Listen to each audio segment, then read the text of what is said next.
What's going on, everybody? Welcome back to another Batman News Weekly. This is episode 214, and we are recording early this week. So if anything pops off on Wednesday or Thursday, we recorded early because I'm going to TwitchCon and I leave at 5 in the morning. So if it was either not give you a thing or give you a super early one. So that's what we're doing. We will also only be covering 3 books because we only got our hands on 3 books.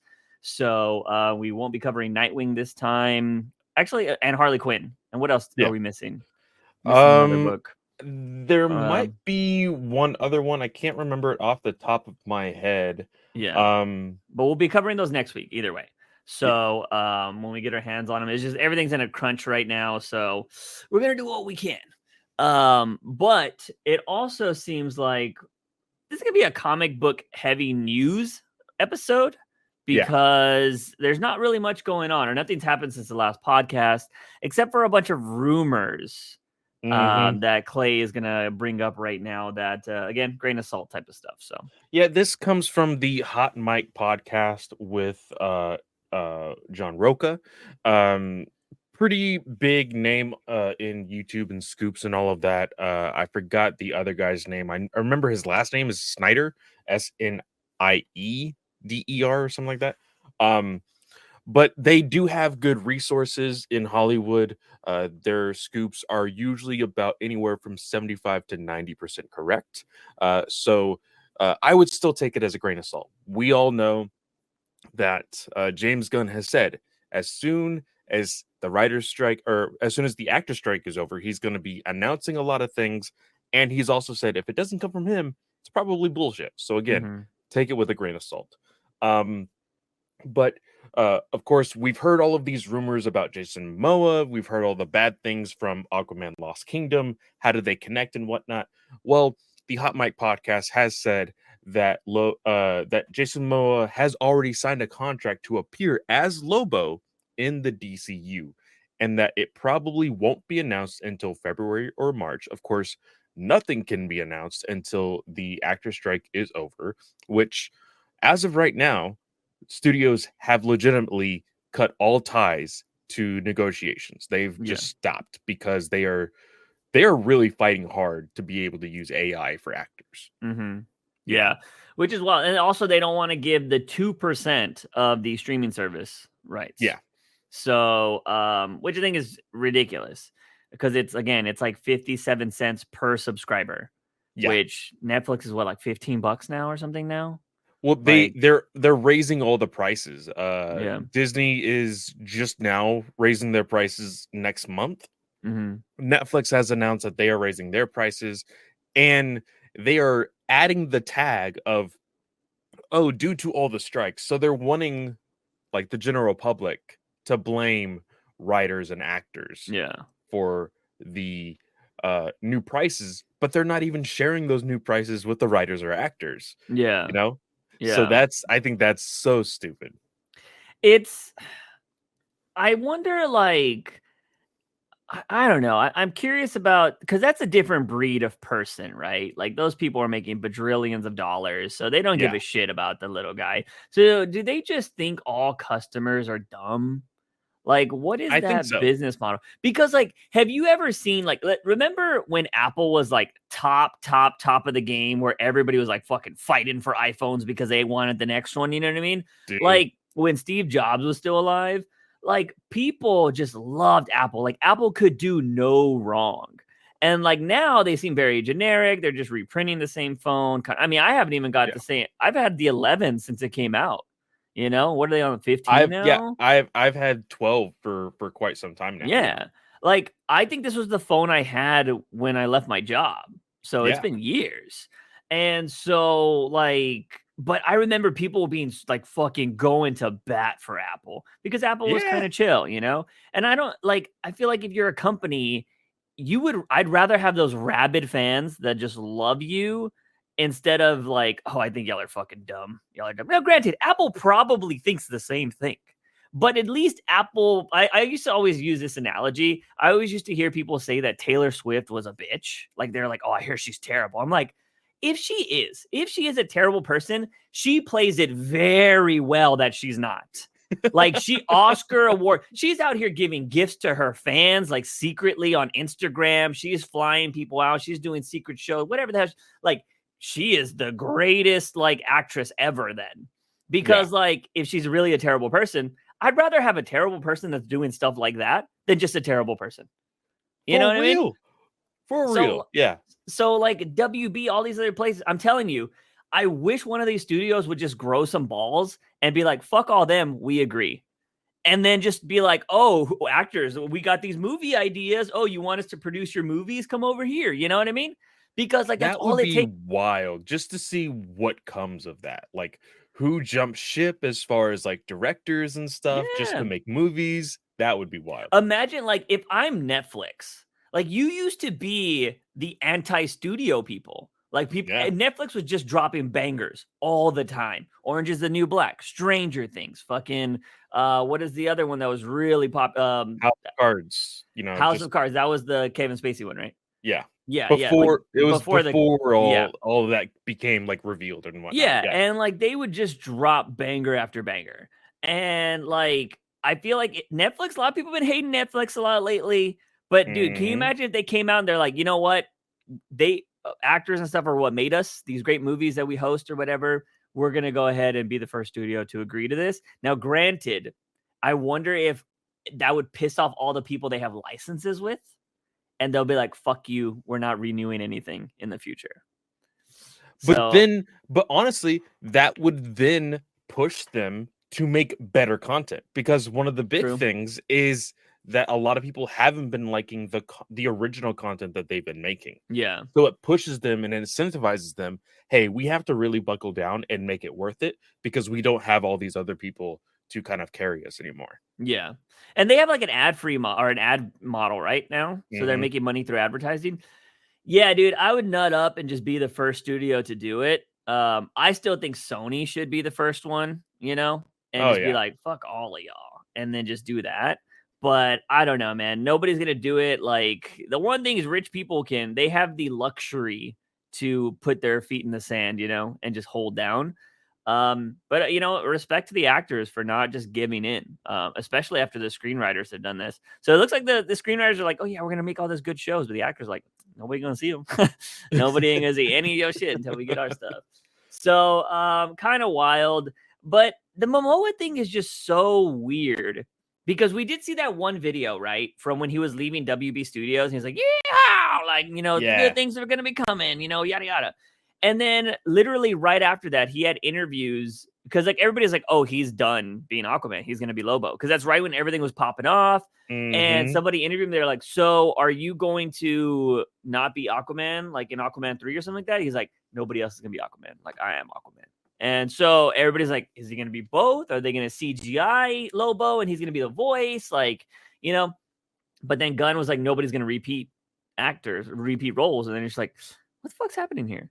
So like it's very confusing, man. Yeah, because he did say like Aquaman 3, they're like, oh, would Aquaman 3 be more fun, kind of whatever? And he's like, nah, probably not. Like it's just, you know, I like the drama or whatever. You know, he said some shit like that. He talked about Aquaman 3. And so I don't know if it's another one of those things where like, you know, when he was Aquaman for like 4 years under Snyder and he had to hide it, like if he's just talking shit.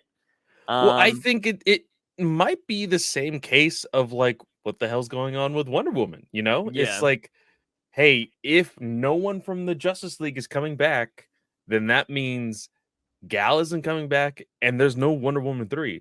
Same thing could be said with Aquaman. Like we've been hearing all of these things. One of the other footnotes of this post of everything else, and we still have 2 more things to talk about. But one other thing, it says around 20 scenes were cut from the Aquaman and the Lost Kingdom movie.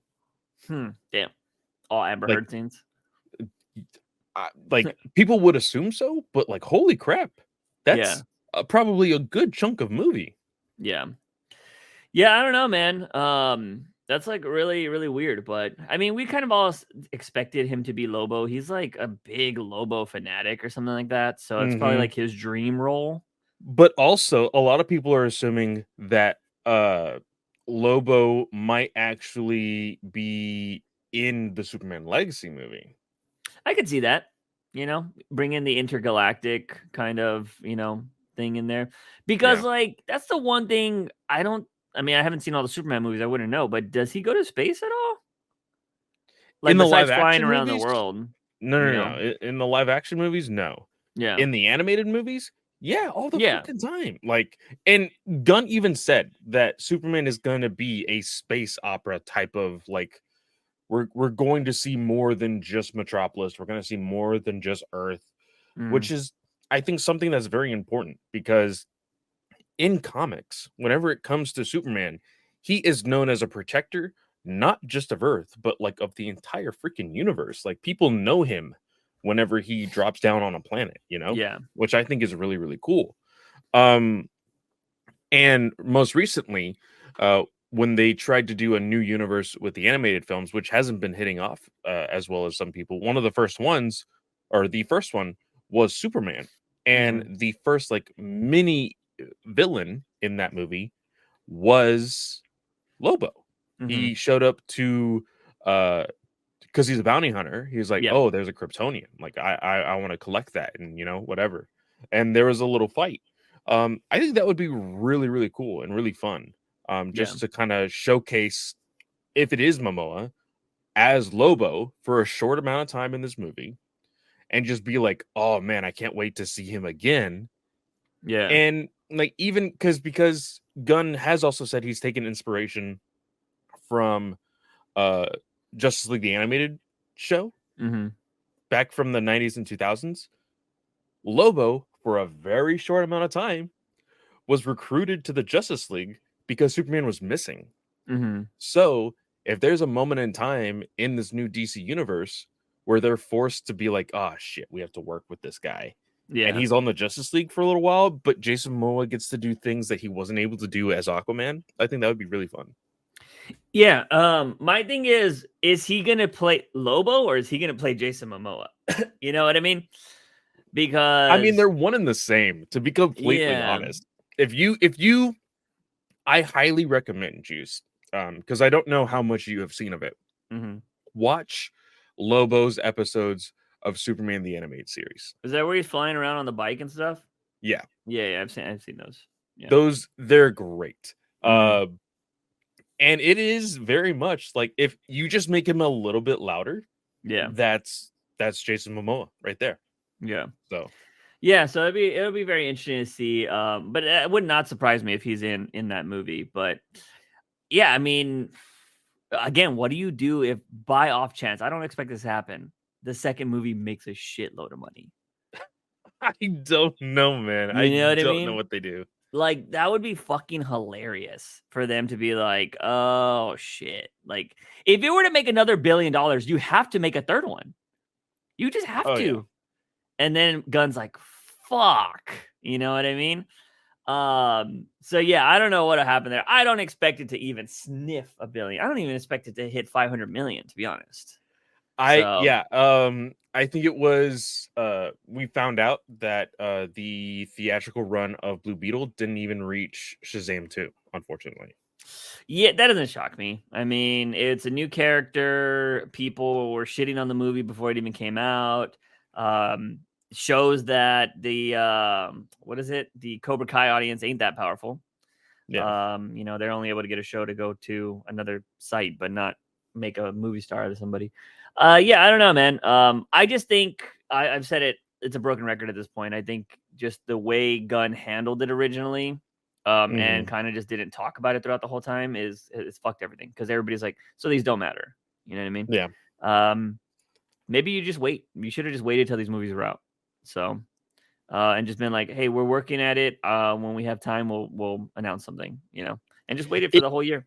It does put a little bit more pressure on Gunn, for sure, but like, because even back then, well, no, not back then, because I mean, nobody knew about a writer's strike and a actor strike back when these things were announced, you know. Yeah. So I think it just would have put him in a bigger pickle if he had waited this long to announce some of those stuff.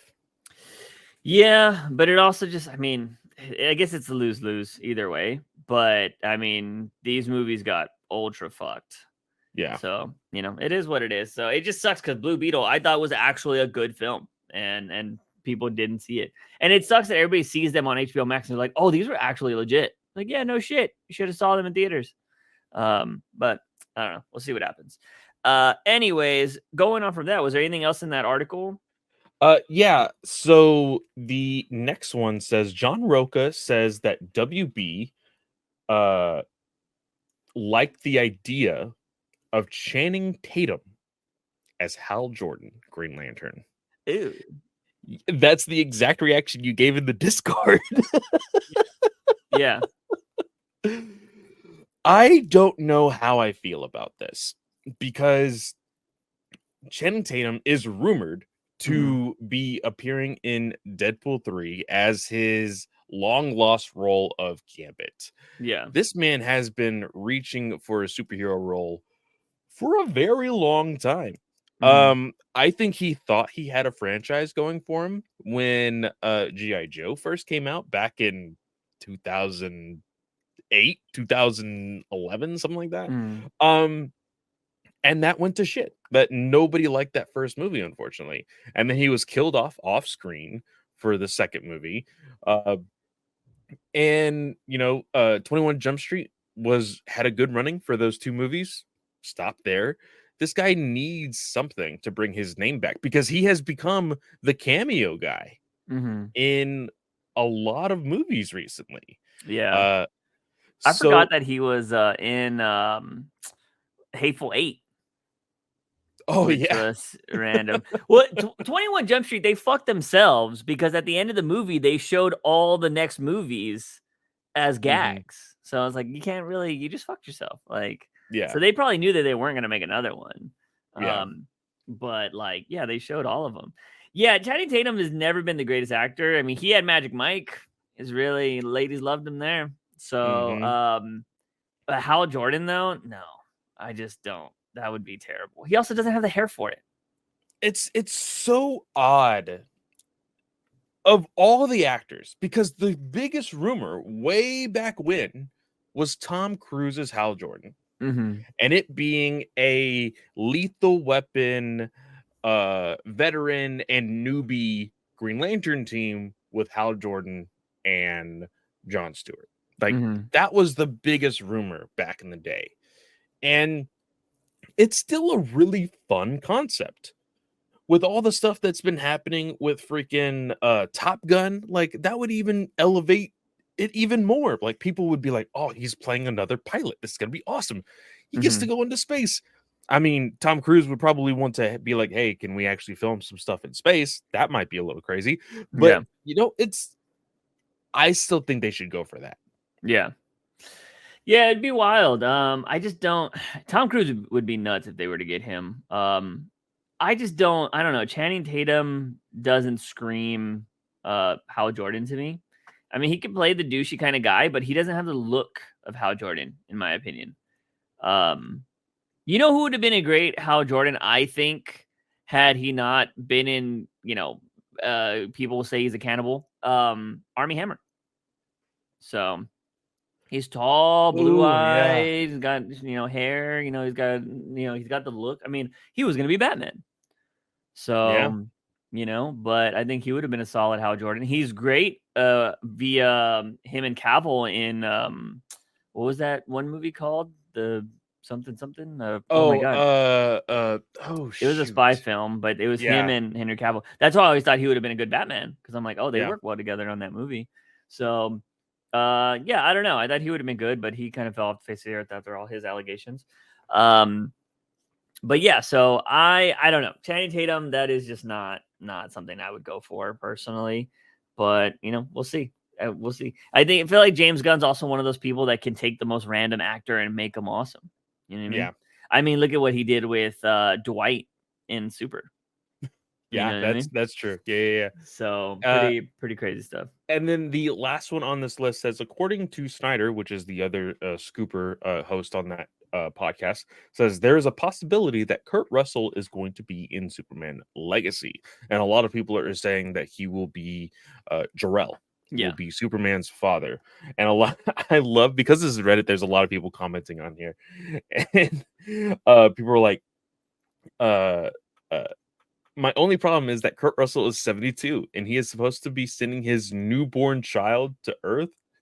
And then Yeah. some people are saying, wait, you don't think Kurt Russell fucks? Yeah. If I'm not mistaken, I think Robert De Niro just got his girlfriend or wife pregnant. So like, Jesus Christ. So like his kid, I mean, if De Niro lives another 10 years, we'll be able to have some memories of his dad, which would be kind of wild. But like, yeah, I don't know, because De Niro's got to be what, 70s already? Yeah. He's up there. So is Al Pacino, or maybe it was Al Pacino that's having a kid. Maybe both. Yeah, Al Pacino is having the kid. That's right. That's who it is. Yeah. So I don't know, but wild shit. So yeah, I mean, that doesn't make. I mean, I think Hugh Hefner had a kid super late too. So like, that doesn't really change anything. You know what I mean? Unfortunately for women, they do have the biological clock. That doesn't seem like men have that issue. So it makes sense. Now maybe Jor-El's just got a younger wife. That's just how it goes. Who knows? I don't know if they're technically royalty, all that stuff. I don't know anything like that. Royal families do weird things. So it is what it is. But that was the last bit from that leaks. Yes. All right. We do have interesting thing here. So I saw this right before we got on the podcast and I responded to it. Tim Seeley always out here putting stuff on Twitter. And he wrote this, and I responded to it, where he said, comics got an amazing boost during the pandemic from people who came back to the hobby. Unfortunately, greed made it so that a lot of those people became speculators/collectors instead of readers and sellers obliged. When they realized they weren't going to get rich, they ditched. Bad biz. To where I responded, fair point, but I'd also put some blame on the publishers for just producing the same stuff. I've dropped Batman because the stories became generic and uncharacteristic.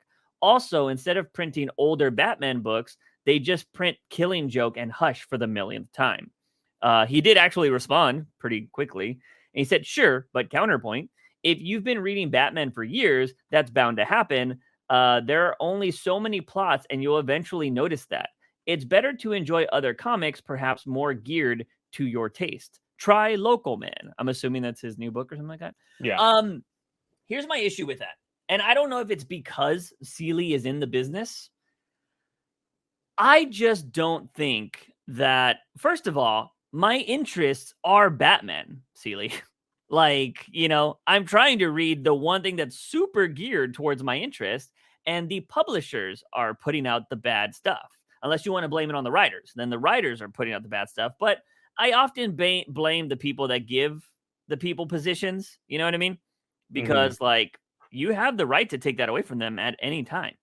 And so I don't know what your thoughts are on that, Clay. I can agree with what he said. I think the collectors thing makes sense. But I also think, again, publishers are the ones putting out those fucking variant covers and all that shit.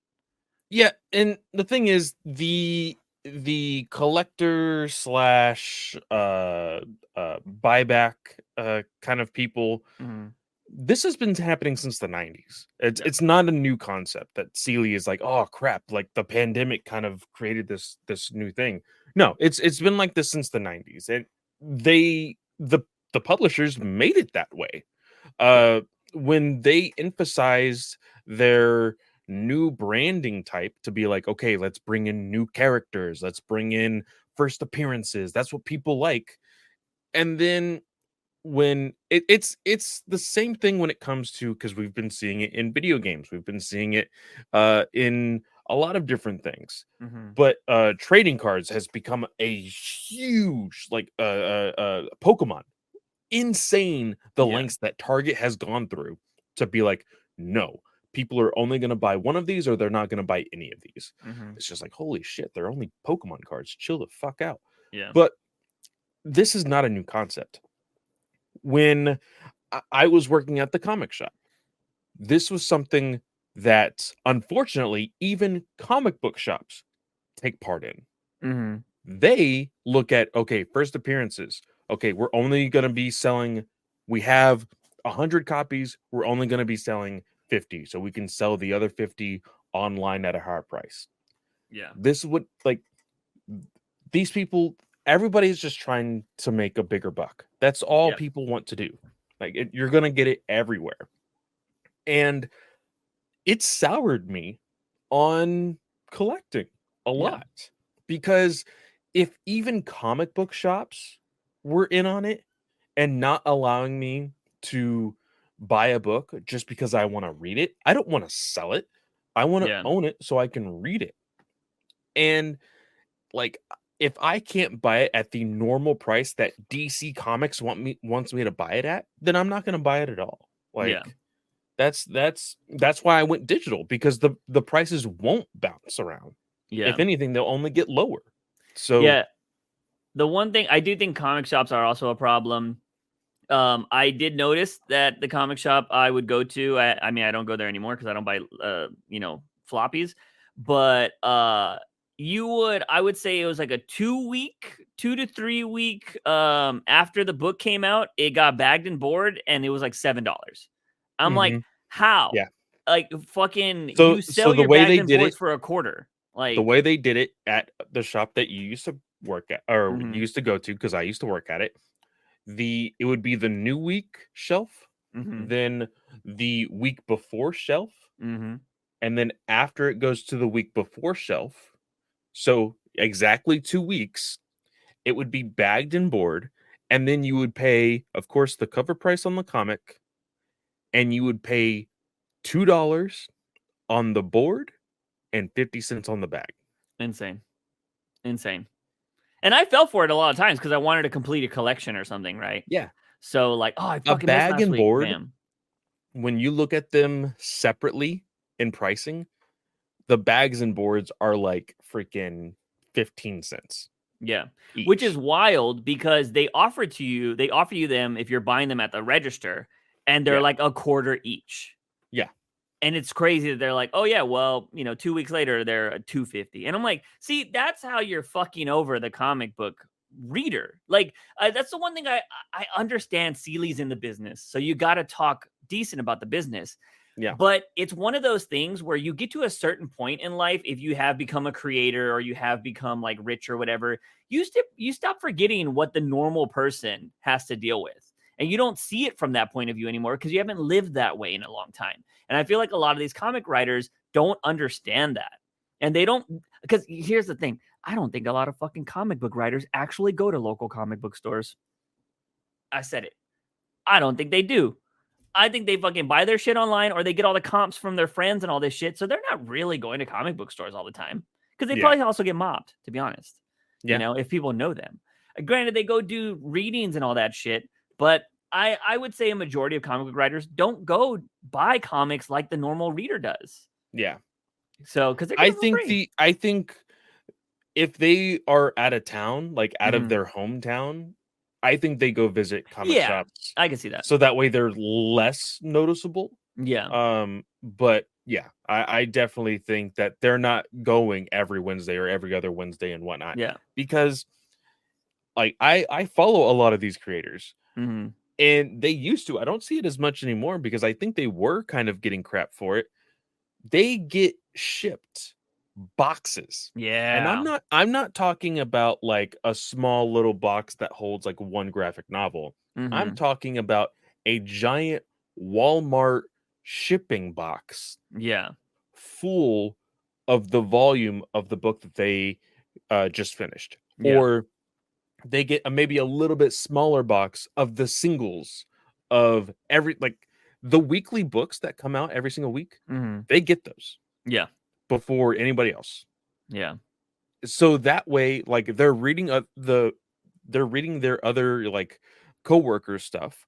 So that way they can kind of be on the same groove of things, vibe of things, if there is ever a collaboration, but to also have their own book to be able to sell when they do go to cons. Yeah. So yeah, it's not a fair thing, but it's a perk of being in the business. Yeah. And that's okay. Like Yeah, and it's nothing to harp on, but you have to put it in reality when yeah. thinking about these types of conversations.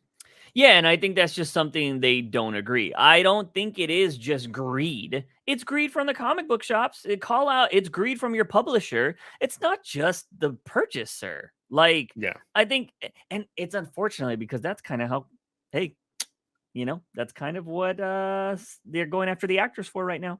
Oh, Yeah. look at these greedy actors trying to get more out of stuff. It's like, oh, the people that make this shit, you're gonna blame them? The readers and buyers are greedy, not the publishers and writers and stuff. Like, oh, I'm sorry, I didn't know my fucking money didn't mean that fucking much. You know what I mean? Like, Yeah. and granted, I don't think Seeley's coming from it from that point. I think he sees it one way, and he's just not really paying attention to the other side. And so I don't know. I just thought that was really interesting. I don't even know like if indie books are even that much cheaper. And to do his counterpoint of like, oh yeah, if you've been reading Batman for years, you're bound to read the same noticeable thing. I think if you got actually decent writers that read the product, they fucking wouldn't do the same thing. But you don't. Yeah. They just don't do that. Like everybody regurgitates the same shit. And it's like, oh, let me just do my story. Tell them to fuck off. Like I thought people, and this is something that came out, I think 2 weeks ago. There was that one writer, I forget her name. I might be using the wrong pronouns, but they were trying to turn Superboy, is it Superboy transgender, I think. Yeah. Right. They made a pitch for it. A long ass pitch. You could download this person's pitch and read it if you wanted to, which was crazy. And like it had like where the story arcs would go. And I'm like, is that what everybody does? Because if that's what everybody does, DC should read this and be like, so you just want to do everything Grant Morrison did, Zdarsky? Like that's all you want to do? Like, again, I ask and I say this all the time. I'm like, where the fuck are the editors? Like, are the editors not coming in here and being like, yo, this has been done, right? Like, we literally just had Gotham taken over for the billionth time. Like, you want to write the story again? You know what I mean? Like, it just makes no sense. And Yeah. they're not even calling out plot points that are missing. I do want to say though, just because you brought it up, I read that entire pitch. Oh, really? It sounds fucking amazing. Like to really bring Connor into a new light and make them like their own individual. Yeah. Making them transgender. The costume design for their new identity and everything, awesome. Like I really dig it. I'm not a big Superman fan, so I don't care. But like I thought it was interesting. I thought the detail that went into making a pitch like that was very interesting to me because I love the writing process. It doesn't matter what the story is. I'm always curious on how people go about doing their stuff. Because my like process is kind of like winging it. And I'm like, oh, I got an idea. And I write down like, oh, this would happen, then this would happen, then this would happen, then this would happen. And if I have dialogue for it, I write down the dialogue. But that was just hardcore. Like that was just like, oh, this is everything that would happen throughout the time. I'm like, oh, I should probably do something like that. Like that makes a lot more sense. But yeah, I thought it was very interesting. That person also said like, this was never something DC was entertaining. It was just a pitch. That's all it was. It was nothing more than that. And so I thought that was very interesting. But I don't know, man. It's weird that DC for the longest time never allowed anybody use Dr. Manhattan. Dr. Manhattan was behind lock and key. And they don't treat Batman like that. Like, why would you not treat your best property? Like, everything that Batman touches should be a banger. And it doesn't seem like they do that anymore. I mean, Seeley himself said that you're not going to get those big, long, epic stories like King did anymore. And it's just like, oh, so we're going to get garbage. That's just going to be regurgitated same shit. And I think that's on the publisher because they're not taking the risk or they're just like, oh, we just want the sales and sales and sales. I'm like, then find out, cut your losses somewhere else, stop doing floppies and give me books that are going to tell a really long story. You know what I mean? And go from there. And if you know what, if they suck, if let's just say you do volume one sells like crazy, volume 2 doesn't sell like crazy, maybe you decide you cancel the book there. And then you know what? Let's get somebody new and go from there. And it's okay if Batman takes a break. You also got a billion other Batman books that are coming out. Somebody will buy those. Reprint Killing Joke for the millionth time. You do that anyways. You know what I mean? Like, I don't know. I think, again, we've had this discussion a billion times. Comics needs to change. Like, it needs to go. It needs to be more modernized. They need to change shit up, and they need to start caring about what they put out. Because I just don't think it's great. And speaking of that, little transition here to another bit of comic book news. We kind of talked about this randomly throughout the last podcast, but CLAY MANN has talked about the new book he's writing with his brother. I think it's funny that their name on the book is going to be called the Man Boys. So that's going to be how it shows on the book, or at least on this piece of art that he showed. And news, this is from CLAY MANN himself on Twitter, says news from New York Comic Con, Elseworlds is back with Batman Nightfire. Batman has a secret, one so dark that he's willing to let Gotham suffer to protect it. Story and art by my twin brother and I, the Man Boys. So Clay, that line sounds very familiar. Yeah, I wonder, the Batman has a secret, one so dark that he's willing to let Gotham suffer to protect it. Yeah. I mean, it's not like we've ever had Batman have a secret that, like, shit goes crazy for Gotham. It's not like Batman has a secret right now in Batman Beyond that we're currently reading that has been hidden from the world. That's layers deep, Yeah. It's not like Batman Eternal where he had a secret that he didn't want anybody to find out and that lasted for a whole year or whatever. Like, you know what I mean? Yeah. Like, come on. It's not that fucking hard. Like, to write good Batman. It's like I understand what people do for things like solicitations, and because you need all the poppy words, you need to draw attention to people, but like it genuinely feels like no one's trying anymore. Yeah. Now, granted, maybe it'll be good, but it's CLAY MANN. So this book, unless he's been working on it for the last 2 years, we're not going to get this full story for like 4 years. Yeah. So, like, I don't know, unless his brother is able to be there giving him like noogies the whole time, be like, hurry up, bro. Unless his brother is the one doing the art and he's just doing the covers. Yeah. Like, and he's just writing. It looks cool, but it looks like a futuristic kind of Batman. Yeah. So I don't know how I feel about that, but it's Dick Grayson and Barbara, so I kind of like that trio, Yeah. But we'll see where it goes. I mean, I just think I'm shitting on the synopsis. Obviously, we don't really judge anything until we've read it. But I'm just saying the synopsis seems kind of like, been there, done that, you know what I mean? And it's funny that, like, Seeley said try Local Man, but let's be real. If you've read enough comics, it's just a different paint job. Nightwing with the cape. I'm looking at the picture now. Oh, you're looking at it? Yeah. Yeah, it looks cool. That looks good. It looks cool. Like, I mean, I've never knocked on CLAY MANN not having great art. He does that well. But I'm just saying the story. And here's the thing. We've talked about it before. Artists trying to be writers doesn't always work out. So there's a track record of that happening. Love George's work. Love his art. Think it's amazing. His writing was not great in that little Batman story that he had in black and white. Yeah. So, we'll see. We'll see. I'm hoping. I like CLAY MANN. Think it's cool. I hope it's good, but I don't know, man. I just think, like, I just call it bullshit. It's like saying every movie, like, oh, all the stories have been told, so why don't you try something different? It's like, no, I mean, it just all depends on how you tell the story, Yeah. Look at John Wick came in here and they're like, oh, we just did the combat different. Like, oh, fuck, that's awesome. Everybody loves John Wick now. Those stories aren't that great. Yeah, that we had a wave of movies that were just John Wick knockoffs. I think right after 3, there was like 2 or 3 movies that I think went straight to Netflix that were all John Wick. Yeah, Karen Gillan had one. What's her face? Well, the only Mary Elizabeth good one, Winstead had one. Yeah, who's that? That's what's her face, right? That's Huntress from yeah. And then what's her name from? I think she's in The Help, or was she in the astronaut movie? One of the black actresses from, I forget her name. She's like really popular. I know her from. Well, no, actually, that wasn't her.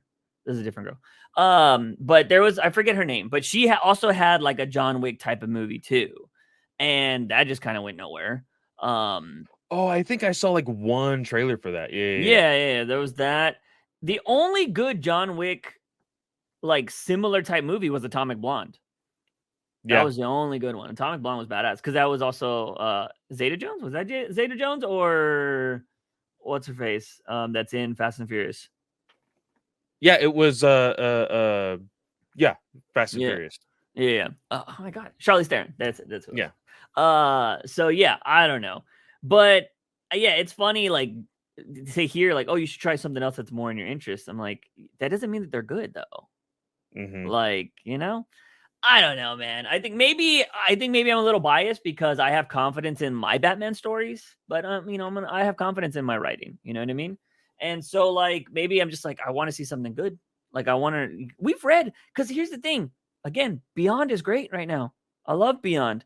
Those guys are dope. The people that are writing these short stories in Black and White and Harley Quinn, great stories. I will say, I don't know how there was such a quick turnaround to put this character in one of the books that we're going to be talking about, but freaking Vampire Slayer Batman, the one that the Black and White story, he makes a cameo in one of our books.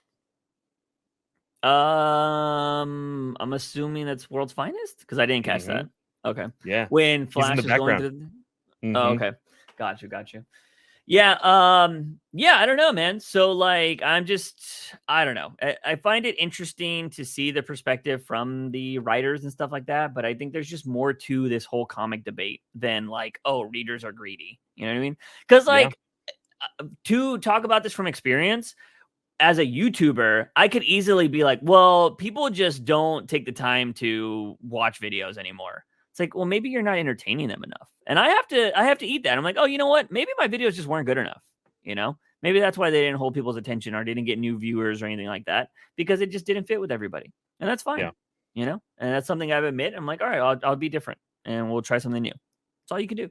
But anyways, so there was that. But I think the biggest bit of news to come out of Comic-Con was an all-star cast of people are leaving all the comic book places to go do their own thing. The biggest one being Geoff Johns is leaving DC. They are starting a new comic book imprint, I guess it's what it's called, but it's going to be under Image or published through Image.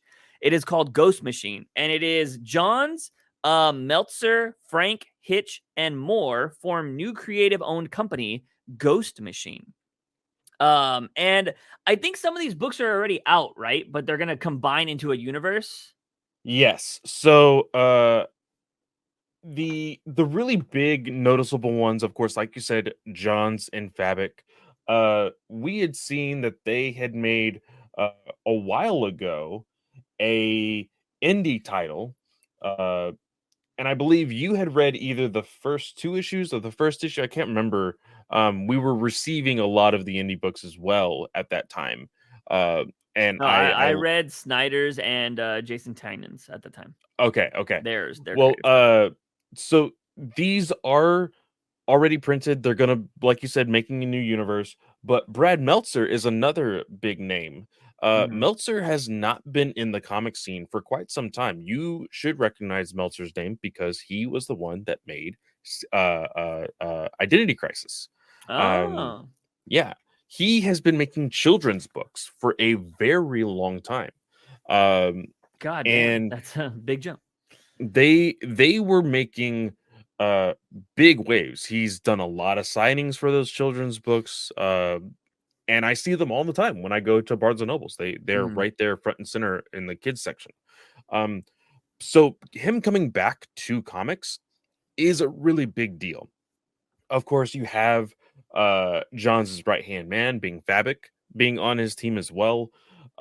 We see Gary Frank. Brian Hitch is also going to be a part of that team as well, as well as Francis Manapul and Peter J. Tomasi, one of my favorite writers. So this is something that I am going to be looking into, catching up on some of these titles that have already been going on, and seeing what exactly the connected story is between them all. I think this is going to be very interesting. Yeah. I think they have some interesting things. I will say, because Ghost Machine, I wouldn't mind reading Ghost Machine, which is the main book, I guess, which is, I guess, going to be kind of like their Justice League or whatever. But they have like Redcoat, seems very interesting. I'm like, okay. It's all like, seems like it's during Civil War era type things. Let's be real. Rook, Exodus, that's Batman. Like that Fabic's drawing it too, and that's exactly how he draws Batman. Like it looks like Court of Owl's mask with Nightmare Batman. Like that's what it is. And even the car is like the Batmobile. You know, it's Batmobile. It's Batman. So, but very interesting is, does this mean, Clay? Now, this article did say this, that a lot of these writers and artists will be finishing their work with their respective companies they're working for right now before they move on full time to Ghost Machine. Does this mean that we are getting or not getting Killing Joke 2? Or not Killing Joke, 3 Jokers 2? I don't think so. Yeah. Or was it Batman Batman 1? It would be 4 now. Yeah.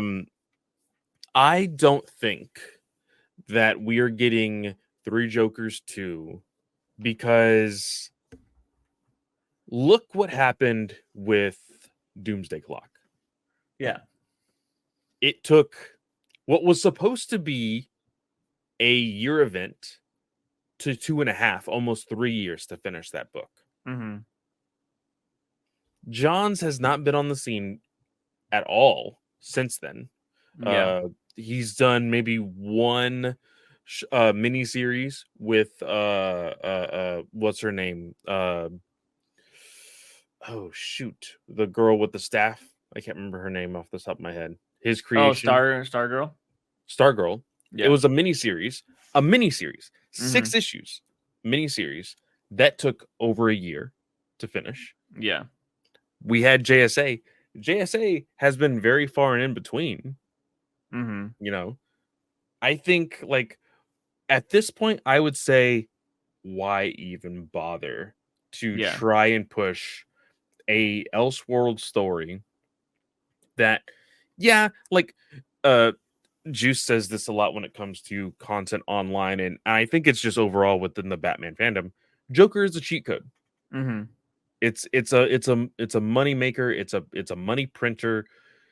I understand if DC were to say, "Hey, take as long as you want, and we'll publish this story," but like you're just burning a wasted resource. Like, put some money in somebody who is going to put out a product for you rather than put something on the back burner just so they can make their own money. You know, when thinking of the mindset of the publisher, when thinking of the mindset of Geoff Johns, hell yeah, like say you're gonna make three Jokers 2, work on all of this stuff for the Ghost Machine, and then work on 3 Jokers 2 on the offside, and then give it to them when you're finally done.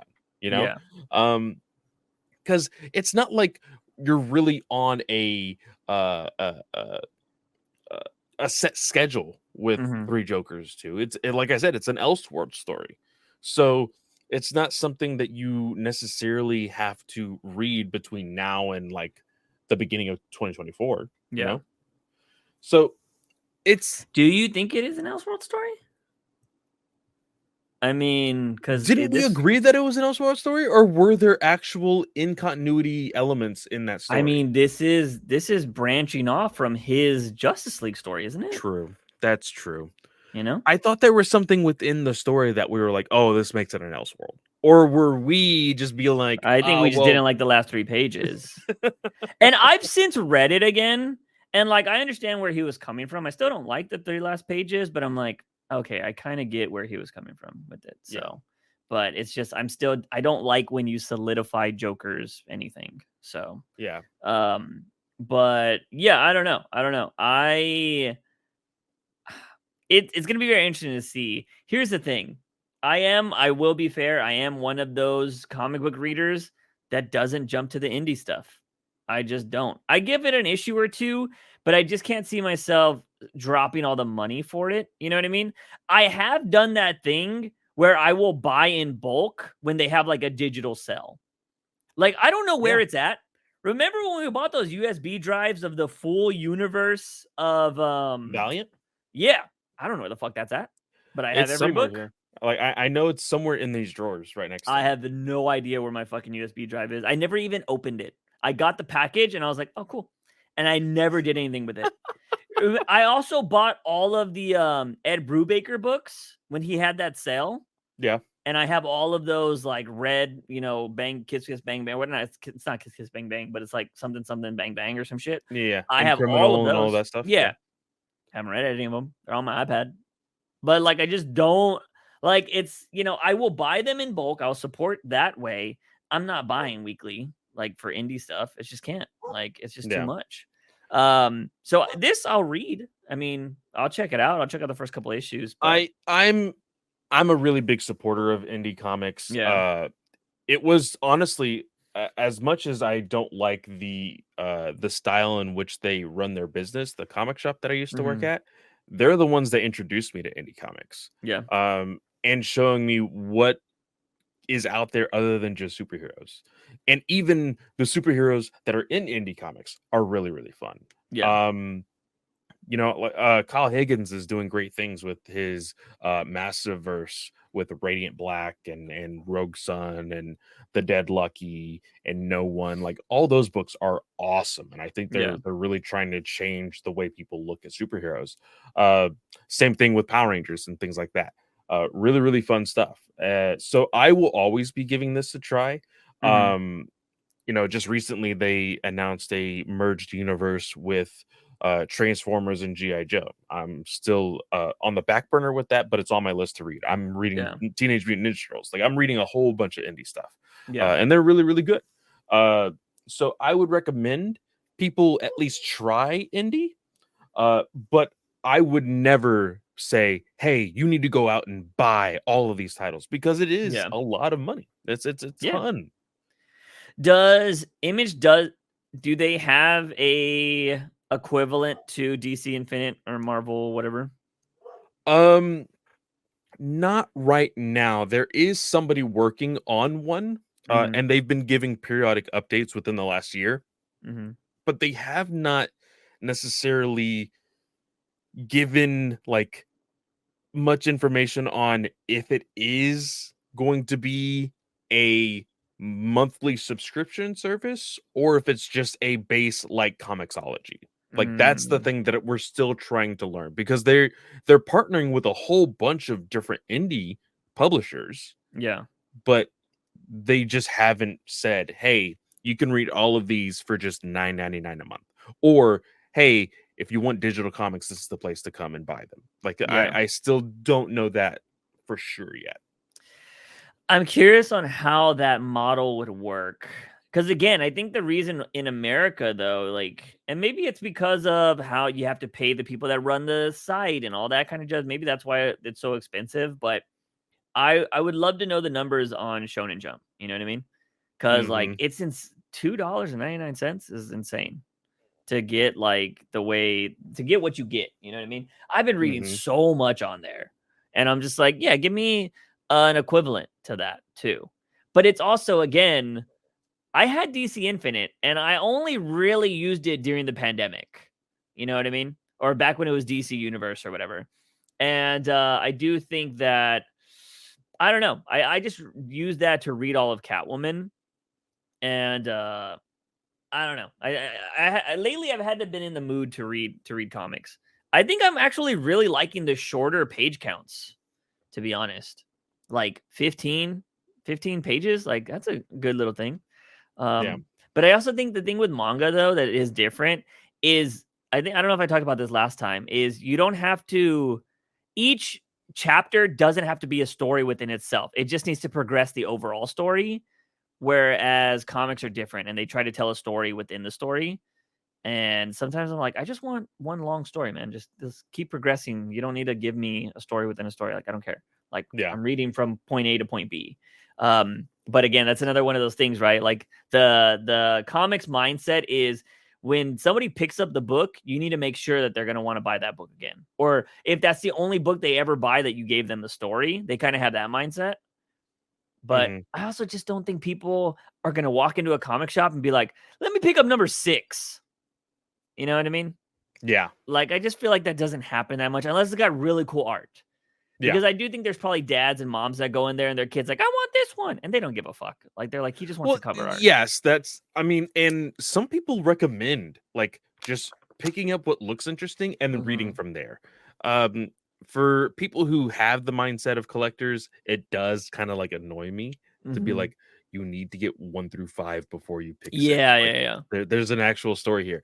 But like, then there's one shots. You have the like annual number 4 has nothing to do with anything, and it's just its own contained story. That something like that can help in getting somebody into comics as well. And then you have like special issues. I remember like I think it's Deadpool number 215 is a random one-shot story where Deadpool helps a girl from committing suicide. And I owned that comic. And it's just a random story within a story, like you said. And you know, things like that isn't like too bad, to be honest. Yeah, I think the first time I bought a book where I didn't buy number 1 was like when something big happened in it. I think it was a Green Lantern came out as gay or something like that. I think it was like number 2 or number 3 book on Earth 2, I think it was. I bought that. And I also bought other random shit that I'd be like, I think it was still when you were working at the comic shop. You got me an extra copy of Bat Dick. So yeah. I was like, I need another one. So like I got 2 of those. And I have them. I think I have one to read, and I have just another one just to have. But yeah, like those were. I could see people buying stuff for that, but that's also like word of mouth and like buzz. People run out and buy those. You know what I mean? Yeah. I still think it's rare that they don't just like, unless it's a person kind of like how you were, would be like, you should check out that book because there's something crazy that happens in it. You know? Yeah. I will say a lot of the people that I go into when I was going to the comic shop, they're not as chatty anymore. They're not like, hey man, how can I help you out? What do you want to talk about? Yeah, like that's it's a really big bummer because that was the really big thing when I went to comic. I love like when I went to work was like, hey, like my job is to sell you comics, and the only way I can sell you comics is if I talk to you. And like, and there's definitely people that go and it's like, I want this and this is all I want. Like, cool. Like I'm like that with anything else, you know. When me and my wife go to Target, it's like, okay, we came here for one thing. Let's go get that one thing and leave. I don't want to go in there, spend all day in there and get like 16 different things that we don't need. When Target for women is comic shops. All right. That's what it is. They want to go in there. They want to talk about the products and, it's them. So I get it. But like my niece loves Target, So like she plays this game with my parents because she'll always say that my mom loves her the most. She was like, but grandpa, you can love me the most if we go to Target. And so like they'll go to Target, I'll buy her something. He'll be like, look who loves me the most today. And so it's just like, it's so funny. That's awesome. Yeah. She plays the game so well. But she has the Target basket toy. Have you seen that? It's like, you know how kids play house and stuff? Target has their own brand of Target, like pushing the cart and stuff. That's awesome. She has that. And so she has all her stuff in there, her other toys, and she like goes around. Like, I'm like, what the fuck? Target's crazy, man. It's such a weird, like, they get destroyed by like Walmart and stuff, but they have that, like, it's the cool place to shop. Yeah. And you know what I mean? And it's just wild. And I see comic shops need to tap into that. You know what I mean? They need to get that's a cool place to hang out kind of place again.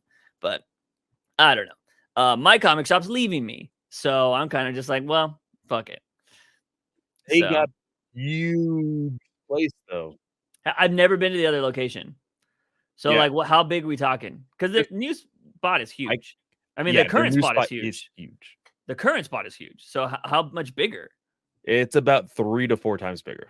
Are you like an old Walmart or what? Well, do you know how, like, just picture, I don't know if you've been on the highway, the highway 281, but there used to be a Burlington's coat factory, or I think there is a Burlington coat factory. It's right 281. next to the Burlington Co factory. I haven't been to 281 in a while. I'll have to It's swing by there and check when it's dude, fully open. they've already taken pictures. If Mhm. you just look at Google, they already Uh-huh. have their new location. Just look. It's huge. They need to get smart and build a massive manga section. Yeah.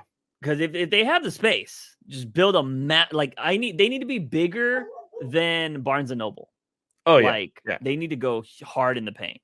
But they also don't they only buy like the hits. And I'm like, no, you got to buy the other shit too, like just a volume of them or like a pack of them or something.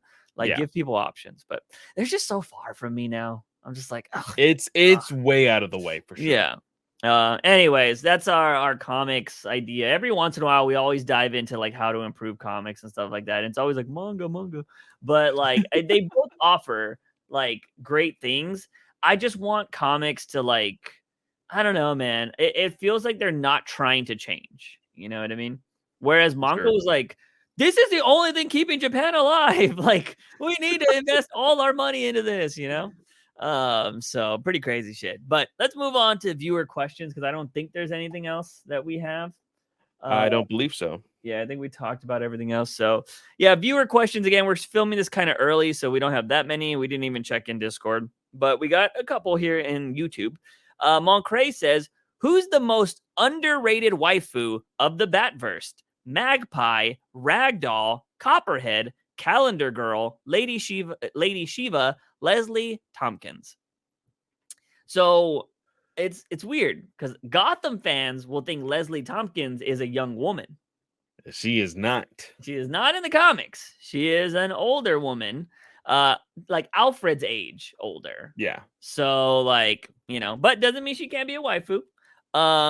But out of all of these, first of all, Ragdoll, I always thought Ragdoll was a man.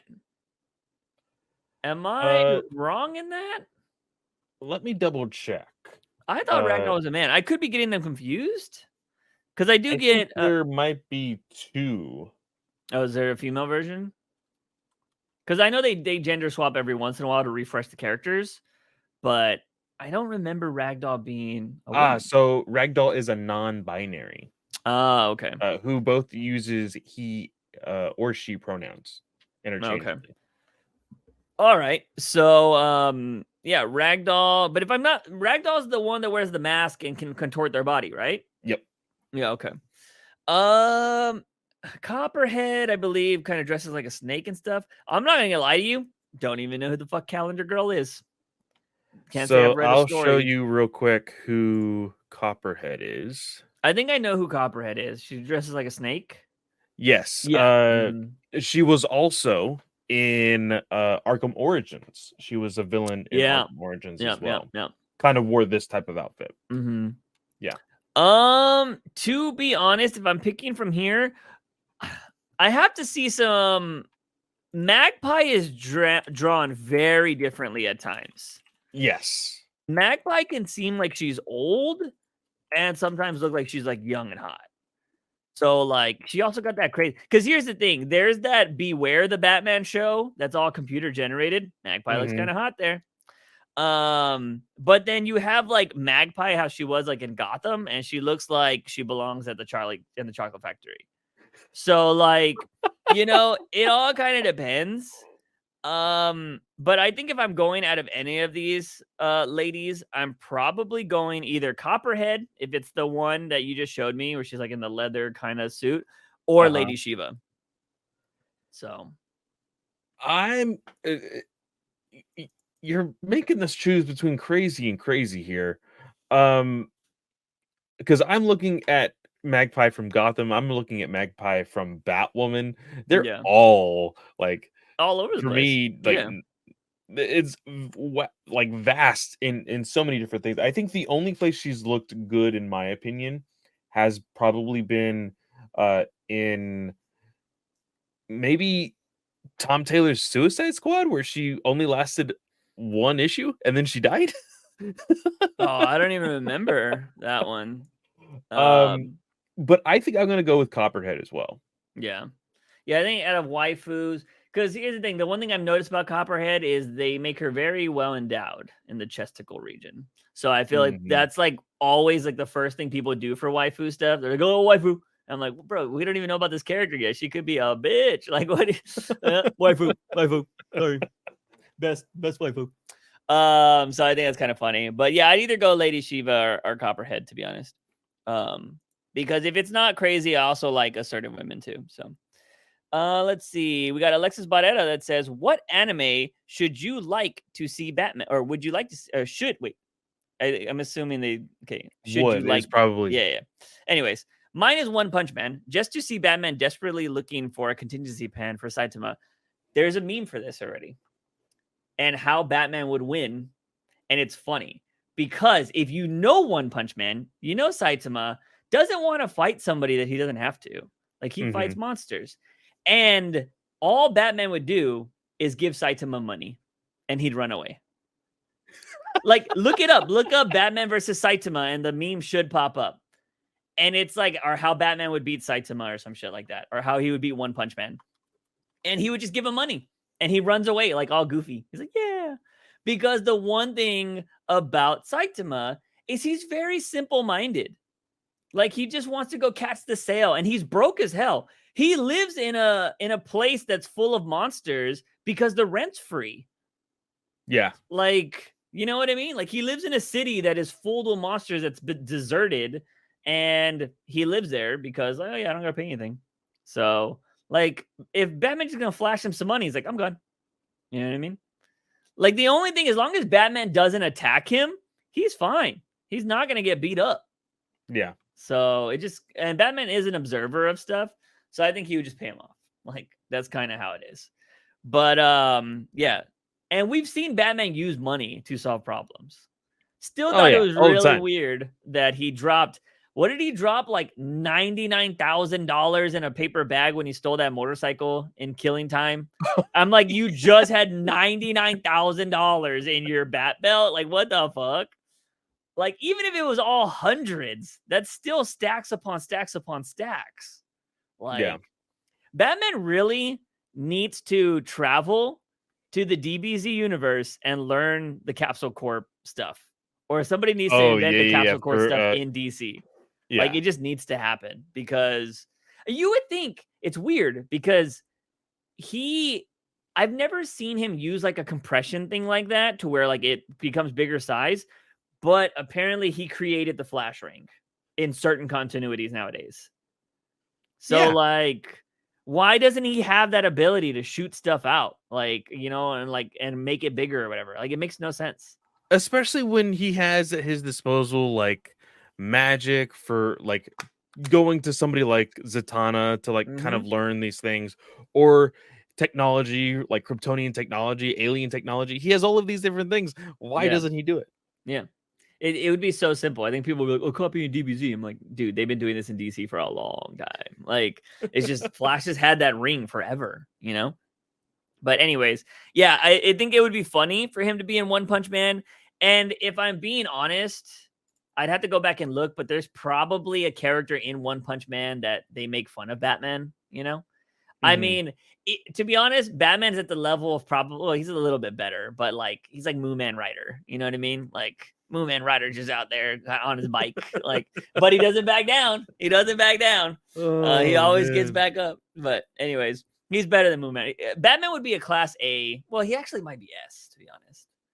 He'd probably be an S tier hero. He'd probably be an S tier. I think, like, I mean, if he were to get hit by some of these monsters, he'd probably die instantly. So he just never would be touched. But yeah, I just think it's interesting. But what other anime would you want to see Batman in, though?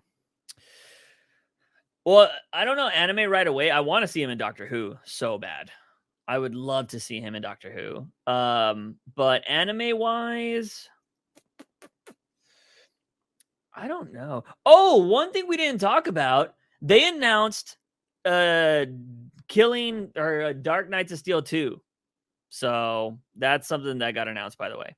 Because I was about to say I'd like to see Batman in Goblin Slayer. Which would be interesting, you know? Because does he consider the life of a goblin, or does he just kill him?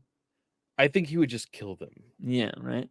So I would like to see medieval. I was gonna say I would like to see medieval Batman, which we've gotten, but I just didn't like what they did in Steel. Where do you go from with Steel now? You're gonna tell the other kingdom stories? Like, probably. I mean, it'll probably spin off of whatever's happening with that barbarian Deathstroke story. Yeah, we'll see. But yeah, they announced that as well. Moving on to Nathan, who says, what Elseworld title sounds most interesting? Batman and the Chocolate Factory, Batman Long November, it has a peanut next to it. Batman Death of Clown Hunter, Batman Condiment War, Batman Stuck in Furry Con. If Batman was made into a manga, you can get all of these. If I was writing this in a manga style, I think I would go Batman Condiment War. Yeah, because I feel like here's the thing: is you set that in high school, and it's a food fight. And hell yeah! Just my favorite episode of Ruby is the food fight. Yeah, like I love the food fight episodes. Food fight episodes are always fun. Like it's just always a crazy thing. So I would go Batman Condiment War. Batman and the Chocolate Factory. What is that? Who's he fighting? Is he fighting Willy Wonka? Like, is Willy Wonka got a bunch of kids in there against their will? So like, I am very surprised that there is not a Batman villain that is like inspired by Willy Wonka. I feel like everybody would just be like, "Oh, this is a Mad Hatter copycat," Probably, yeah. So it'll be kind of crazy. The Long November is funny. And again, I think we talked about this. I think Batman would be able to do that if he needed to. You know what I mean? Like, I feel like he puts the mission before getting laid. Although for Catwoman, he does the mission and that at the same time. But I don't know. Death of Clown Hunter, unless I'm writing it, that's the only thing I would care about. And Stuck at Furry Con. I mean, he's already got a rogues gallery. What is Furry Con to him? I think Stuck in Furry Con is literally a kid's book. Yeah. Like, I could just see that as a kid's book. Yeah. But do you really want kids searching for Batman Stuck at Furry Con on the internet? I think we need to talk about SEO and what can be found if kids are searching for that. And I don't think we want to put that on the internet.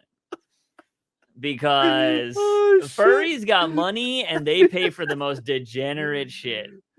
So, I don't know if we want to put that out there. But yeah, I agree with you with yeah. I think you make it a food fight kind of thing. Eduardo de la Cruz. Fear is a tool, and when the light hits the sky, it's not just a call. Who would win? Two-Face versus Ghostface, Grundy versus Jason Voorhees, and Professor Pig versus Leatherface. So basically, Batman villains versus horror villains. Yeah. We've always said we wanted like a Batman versus a Leatherface or a Batman versus freaking Jason or something would be kind of cool. I think Two-Face stomps Ghostface. Like, I think so. He'll just shoot him. Yeah. Ghostface is all running around. And Ghostface is only good because he's scaring teenagers and people that have been in the show before. But Two-Face ain't gonna fuck around with that, Grundy versus Jason Voorhees is really good because they're both like undead creatures or people. But from my understanding, the only way to kill Jason is, if you play the game, the only way to kill him is to have Tommy. But I don't know. I mean, Grundy's also got like extreme strength. Could he like rip his arms off? So I think you could, but I think he can literally just like reattach it. I think I don't have enough horror knowledge to know that. I mean, Jason's been burned alive. He's went to space. Like, he's done a lot of shit. I want to give it to Grundy but it's only because of the lack of knowledge I have. I feel like if you're able to rip off Jason's arms, like, what does he do after that? Yeah, I feel like, dude, I saw the clip of Jason versus Freddy on Twitter the other day, the ending where freaking Jason thrusts Freddy's own arm through his chest or whatever. I was like, God damn, this movie was so fucking stupid. Yeah. But it was so hyped when people were getting ready to watch it, though. Oh, yeah. People were so hyped to see that movie because it felt like the first ever big crossover. You know Yeah. what I mean? And Yeah. like it was so hyped. So yeah, it was crazy. But I would almost just say Grundy for the pure size and strength. Yeah. Yeah. Yeah, because Jason usually his victims are all just human teenagers, you know? Yeah. He usually strikes when they're fucking. So Grundy ain't gonna be out there. He's like in a swamp or some shit or in the sewers. And yeah, I think he just fucking destroys Jason, to be honest. Professor Pig versus Leatherface. This is probably the most equal fight. I almost give it to Leatherface though. Yeah, I probably would do that too. Just because he is just a crazy maniac that runs around with a chainsaw. I would say though, you know, they always like they treat him as a dummy though. So like I don't know if Professor Pig would be able to outsmart him. That would be the only thing I would give him. But I think if you're going just like if they're like in a room together, I'm giving it to Leatherface. Yeah. Like no escape. Like the darkest I have ever seen Professor Pig go is in the Arkham games, in Arkham City. I don't think I've ever read a like dark, scary, brutal Professor Pig story. And I think I should go back and like look up some of his stories to have a little bit more information on him. Yeah. But that's really where the base of my knowledge comes from is the Yeah. Arkham game and where like that's basically his profile. Yeah. Yeah, I don't know. I'll give that one to Leatherface. But yeah, I feel like there was something else I was gonna say that that popped into my head around that time. But oh well. Moving on, we have Clay that says, "What would disturb readers most? Batman finally sleeps with Harley just for it to be Hush. Barbara decapitating Jim while she's under fear toxin. Red Hood sodomizes Joker with the crowbar for revenge. Instead of being killed by Bane, Alfred got eaten alive by Man-Bat." I think the Batman Harley one is the most. Well, the most disturbing, I think. Well, yeah. here's the The thing. most disturbing would be either Batman Harley, I just don't think like it would be disturbing to people in a wrong way. Not disturbing in like, oh my god, that was creepy. You know what I mean? Not like that. Well, in a little bit, just because like Hush pretending to be somebody just to have sex with somebody, that's fucked. Like it genuinely is. Yeah, true, I guess. Yeah. But Barbara decapitating her own father without her knowledge and then realizing after, that's fucked also. Yeah. Red Hood sodomizing Joker doesn't seem too crazy because Red Hood is kind of crazy already. And then the Man-Bat thing, I mean Man-Bat eating somebody, I mean, it is kind of disturbing because it doesn't really do that, but you know, I wouldn't be shocked either, you know. Yeah, the Harley thing, I think people would be disturbed for religious reasons, you know. To be like, oh, this is unnatural, and yeah, I can't believe they did that, all that kind of bullshit. But yeah, I mean, the idea of somebody disguise or basically catfishing somebody to sleep with them is that's a disturbing thing, no doubt. So yeah, I would go with the other one of those, but I think for actual comic book readers, I think the Batgirl one would be because like I think some people would probably read the Hush one and be like, that's just stupid. You know what I mean? Because you got to remember too, like that would be an insane transformation for Hush, you know? Like usually he takes over the face of somebody else, you know, kind of all this stuff. But like going to be Harley, like Hush is a big kind of dude. He'd have to slim all the way down to be Harley. There's a lot of cosmetic surgery and stuff. Like that'd be wild. That'd be a wild change. Yeah. So I think some people would be like, that's just dumb. Not saying it's not possible, but I would definitely go with Barbara. So those are all the questions we have, ladies and gentlemen. So we are going to be moving on to, let's see. Moving on to the comic books. I saw this thing on CBR. It said the Justice League recasts are painful but necessary. And I was just like, oh, I thought they said something interesting. But yeah, moving on. Again, we only have 3 books this week, and I didn't bring my iPad over here, so I don't really have the books with me. But if you want to go ahead and start talking about the I don't know which book. Let's talk about start off with Godzilla because I Okay. thought that was okay. Go ahead and talk about it. I'm gonna get my iPad. I'll be back. Yeah. So this of course is the Justice League versus Godzilla versus uh King Kong. This genuine like I don't think this is a bad start, but the writing wasn't amazing for me, especially when it came to the um kind of the Legion of Doom type of characters. I don't really necessarily need the uh comedy that I think they were trying to land in this story. But it starts off with a proposal from Clark Kent to Lois Lane. This is an Elseworld story, so they're not married yet in this universe, of course. Uh, and then we get a uh, 12 hours earlier because as soon as Superman is trying to, or Clark is trying to propose, Godzilla emerges from the ocean. Yeah. And then we go 12 hours ago, and it has Hal Jordan, Flash talking about Superman proposing. Then Kara is there, and she's like, "Oh, well, I'm gonna be subbing in for Superman while they go on vacation, stuff like that." Uh, and we see Superman fighting Titano, which I like. This Titano, I like this design a little bit more. Um, Titano has been uh depicted in very different ways, sometimes as a robot, sometimes as an actual gorilla that was experimented on Yeah. and then turned giant. But basically we're just getting all of the Justice Leaguers giving their congrats and their best wishes to Superman uh on his future proposal, which we've already like gotten a glimpse at in the very beginning of this book.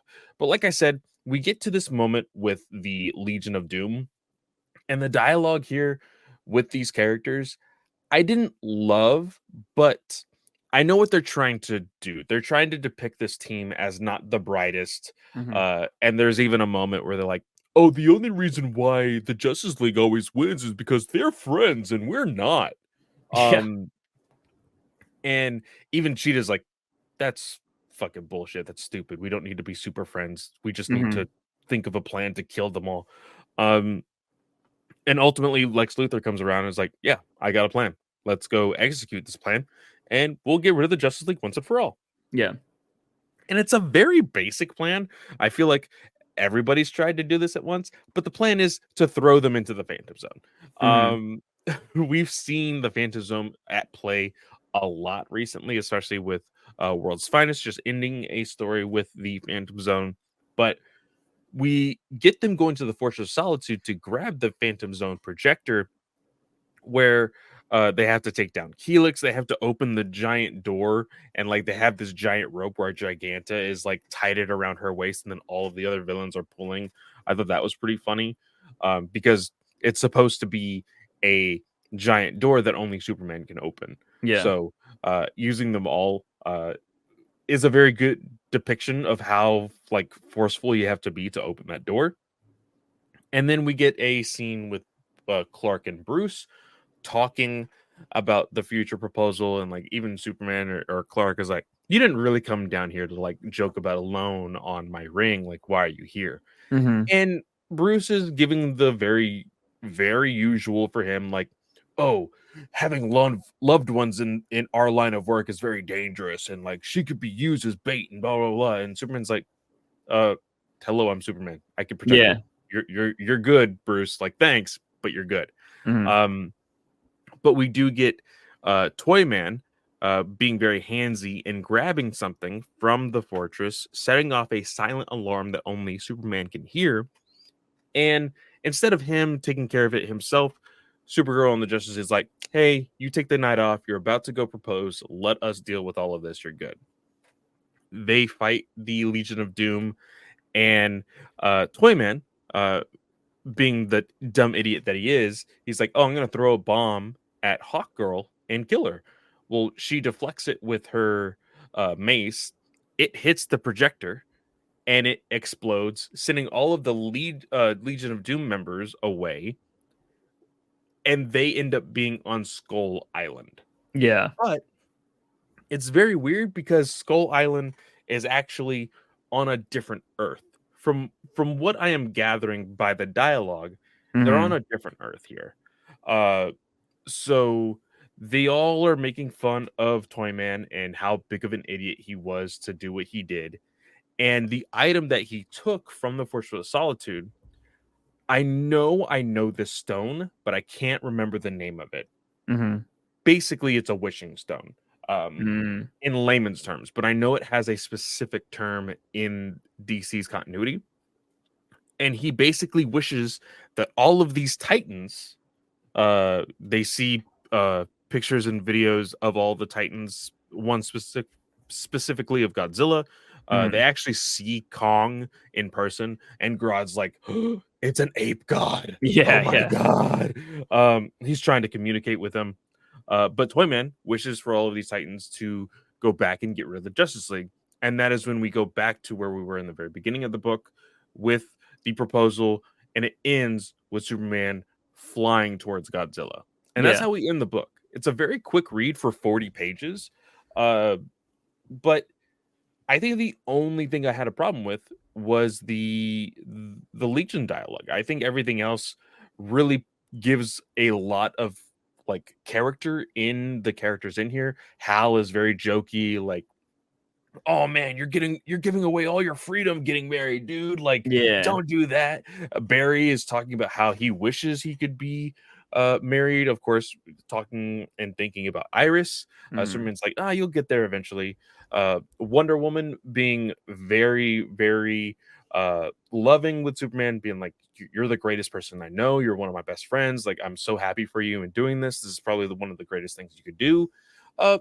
And Kara being there Mm. to basically be the substitute Superman, or super in both uh, the Justice League and in Metropolis, as the hero. I like this. I think, unfortunately, Mm-hmm. this is just going to be a punch 'em up big moment book. I Yeah. don't think there's really indie here. Yeah.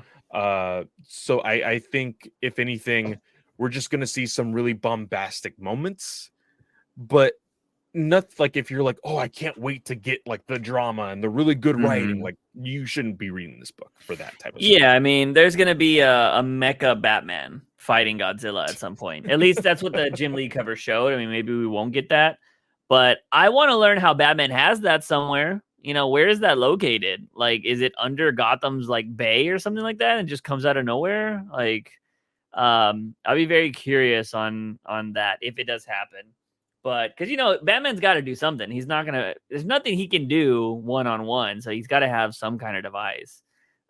So I'm curious to see where that's gonna go. But yeah, I'm not expecting anything crazy from Justice League versus Godzilla versus Kong. But I could see this ending just like any other generic superhero book where Kong and Godzilla are going to fight a little bit, or Batman's going to fight Godzilla and Kong with the Justice League by his side.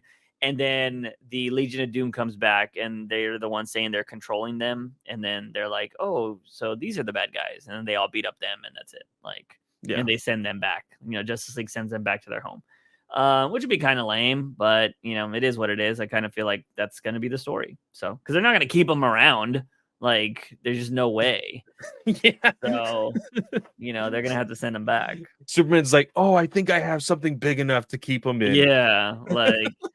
What if we send him to the Phantom Zone? Everybody in the Phantom Zone sees Godzilla. They're like, oh, fuck! Like, yeah, they just get all eaten and shit. Yeah, what happens at that point? Like, what if you were to send him to the Phantom Zone by accident and then Godzilla eats everybody in the Phantom Zone? Like, what would happen? So that's bad. But anyways, let's move on to World's Finest, because there's some things we can talk about when it comes to Catwoman this week. But yeah, so you mentioned a surprise Batman up in here or something like that. Yeah, so if you look in the very beginning where you see Barry Allen running through the Speed Force, and he talks about how he kind of makes a hobby of mapping the multiverse. Mm-hmm. The first page, I just want to take note of some Earths. Of course, we have uh, the future state Batman up top. We have Batman the Animated Series. We have one of our favorite Batman stories Mm-hmm. uh, with oh shoot, what is the name of it? Thrill Killer. Yeah, Thrill Killer Yeah. with Dick Grayson with the gun. We have Barbara there.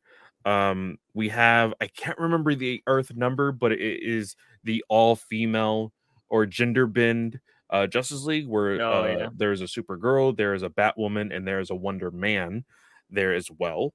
And then next page at the very, very top, we see the vampire Batman, vampire hunter Batman Mm-hmm. with the giant bat behind him. That's where he is.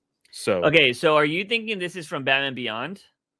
no, this is from the black and white story that we read. That was like, oh man, that Batman hunter or that vampire hunter Batman was really really cool. That's him. Because there is a Batman vampire, right? Yes, that's in the first page. If you go back to the first page, he's No, on no, the no. I'm right just corner. talking about like he's not recent. He's old. Yeah, yeah, yeah. Yeah. Okay. Because you made it seem like he was a So new so there's character. okay, no, so okay, so there's two. There's the vampire Batman, Mm-hmm. and then there's the Batman Vampire Hunter. Mm-hmm. So there's two different ones. One is a most recent story that we read in Yeah. black and white that we're like, God damn, that was really good. Yeah. And the other one is, like you said, a old story, which is, I believe, the title. It's like Batman Blood Rain or something like that. Yeah, yeah, that's exactly what it is. Blood Rain. Yeah. Yeah. Yeah. Yeah. Yeah. So there's that one. But yeah, no, that was pretty cool. I always love when Flash does show a bunch of different ones. And then yeah, the second page has a bunch of again another different bunch of classic Batman. It has Batman from Gaslamp. It has the Batman. I forgot which one this one is from, but like if you go to the second page, the top right corner, I don't know what I know that Batman is from somewhere, but I don't remember which Batman that is. Well, the design is Gabrielle Grandpa. I could tell by Yeah, the and the bat symbol. kind of gives off that So, vibe. but I don't know which Batman that is.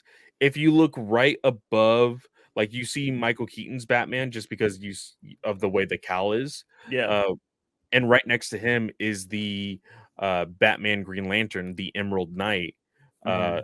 there as well, which was on one of our Batman videos. Go check it out. Um, but we see Frank Miller's Batman Returns, Batman Beyond. Like I thought this was really cool seeing all of these, especially with Dan Moore's art. It looks really Yeah. really good. Yeah, no, it looks great. So we have Batman, we have Flash jumping through time, and then he goes and he shows up to help, Superman and Batman who are fighting a bunch of villains.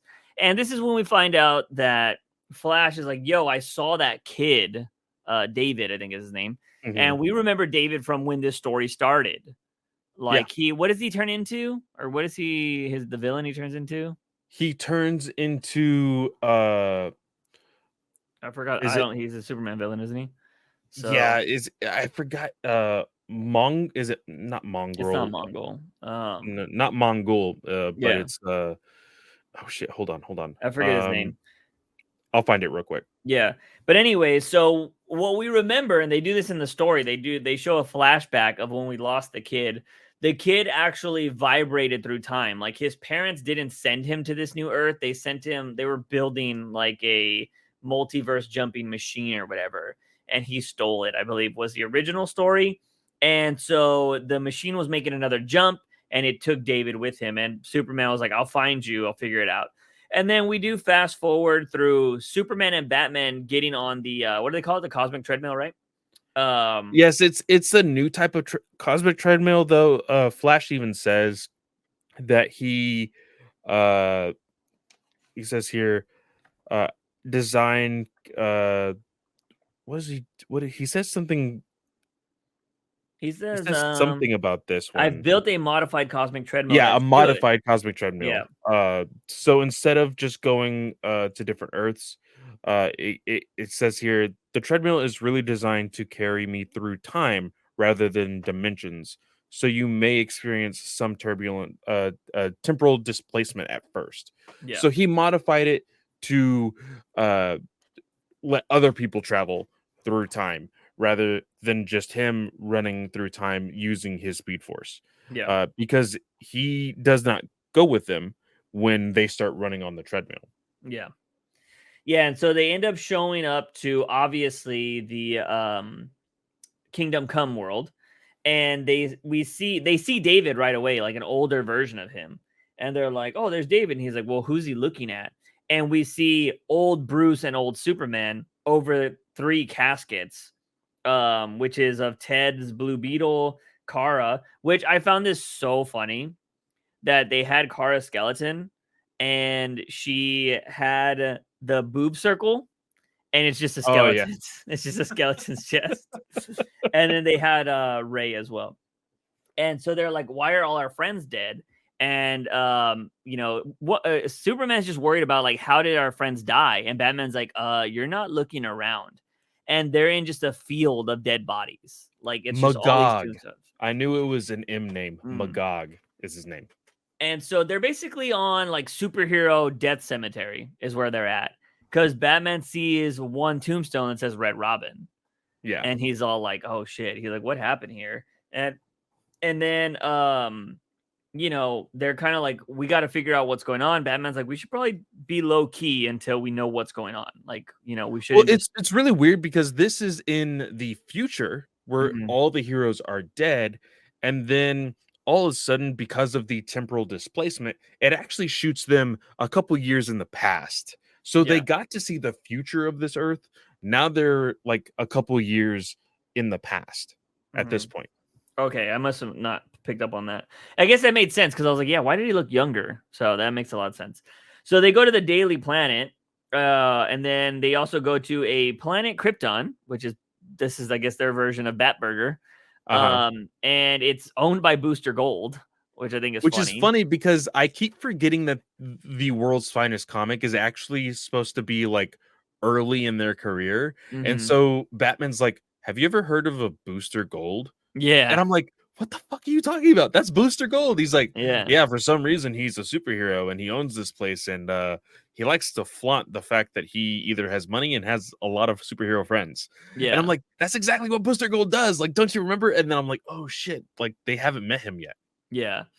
And so, and then from here on, it's just like a lot of conversation of them just kind of talking about like, oh yeah, how can we? Because Clark is just like upset on what would have happened to David. Like they're talking about like you can't just adopt him. Like if you find him, what are you gonna do?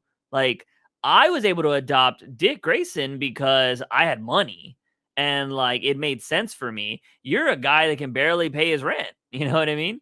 And also, Bruce does bring up the fact that, like, it wasn't just the money. He also used that money to kind of manipulate some paperwork and things like Yeah. that to get his way. Whereas if Clark were to adopt David, Child Protective Services would be all over him. And so Yeah. it's like, you're Superman. Like, you don't need that kind of heat on you. And Hmm. Clark's like, yeah, I guess you're right. So what do we do? Well, like during this entire time, we get small peeks of Superman like using X-ray vision. And I knew what he was doing, but I like the way that they kind of go about it. He isn't Hmm. just using X-ray vision in this building. He is using his supervision along with X-ray vision to basically scour the entire Earth, uh, Yeah. which kind of puts Superman's powers into perspective.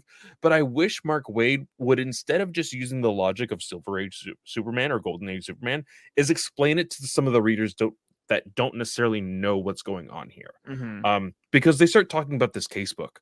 Well, the case book is in Justice League headquarters, Yeah. and they don't explain that.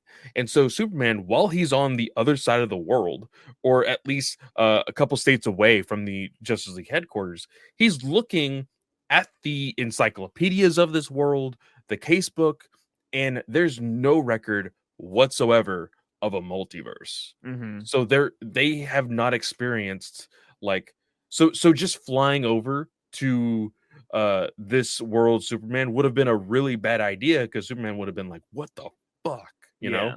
Yeah. So of course Bruce having a good idea of laying low was a good idea. But we see there being a attack on the Metropolis city grounds, and it is with Thunder Man. He is no longer Thunder Boy, he is Thunder Man, Yeah. and he is facing Master this Adam. girl. Adam What is Master. Adam Master? Yeah. And she has some information that Thunder Man wants, but Superman, our Superman, helps him, and so does Batman. And Thunderman kind of like it takes him a while, David. It takes him a while to realize this. He's like, "Holy crap, y'all are finally here! Like I never thought this day would come. I kind of gave up on things. I'm so glad you're here. I can finally." And he says, "I've been waiting all this time for this moment." And you turn the page, and he's actually like gripping Superman's neck and like basically really, really hurting him. Yeah. So clearly, he has held a grudge for what's happened in the past. Everything with Joker, leaving him behind, not finding him for so long. Like it is not looking good for Superman and Batman. Yeah. So I thought that was pretty interesting. There was a moment too when Thunderman almost kills Adam Master. So like he's like crushing their head, and they're like, "Yo, what are you doing?" He's like, "Oh, I got a little, let it go." You know. I also love how simply Batman won. Just throwing a gas pellet. Yeah. And like a lot of people don't think about it, they're like, oh, typical Batman. But I'm like, realistically, if that villain was all like, oh, I have counterpoints against Superman because I need to be able to take him out with kryptonite, they would overlook the smallest thing. Like you could think that, like, oh yeah, yeah, I have knockout gas. You know, that's something like so generic Batman would have that it's just funny that he wins that way. It's like, yeah, you're so concentrated on Superman that boop, you know, you're done. You know, I just think that's funny. Like, I think that was a cool way. The book is still really good, I think, story wise. You know, I'm interested to see what's going to happen on this world since Mark Waid is, you know, going back to something he created originally. I'm always curious how creators add on to something they've done a long time ago, you know, and something that was very well received. Because when you start messing with stuff that was well received, you could easily fuck it up. So, and this is his own creation, so I'm curious on where he's going to go with it. But yeah, other than that, yeah, that was a good read. But moving on to the only other book we have to cover, which you were talking about bad dialogue in you know the Godzilla book. This book took the cake this week, and granted, we didn't read everything, but Catwoman and Batman, I think, are just getting so much worse when it comes to how they talk to each other. So this book takes place at the very end of what happened in Batman, where Batman was crying on a rooftop and fucking Catwoman showed up. Yeah. If I'm not mistaken, they talked a little bit there, didn't they? In Batman? Well, here he shows up, Batman's crying, and then I find it hilarious how she's like, we need to talk. And he's like, Catwoman? And then she just instantly changes her thing. And she's like, oh my God, you poor baby. And like, they're just fucking, she's like cuddling him. And then he just puts his cowl back on. He's like, forgive me. You came here to speak. I get what they're trying to do. I understand. Yeah. I totally understand. And you can even go as far as try to explain this whole thing of like, oh, well, the perspective in the Batman book is coming from him and he's so sad and all of these different things. And he's also very cold and not talking very much and being stern with her.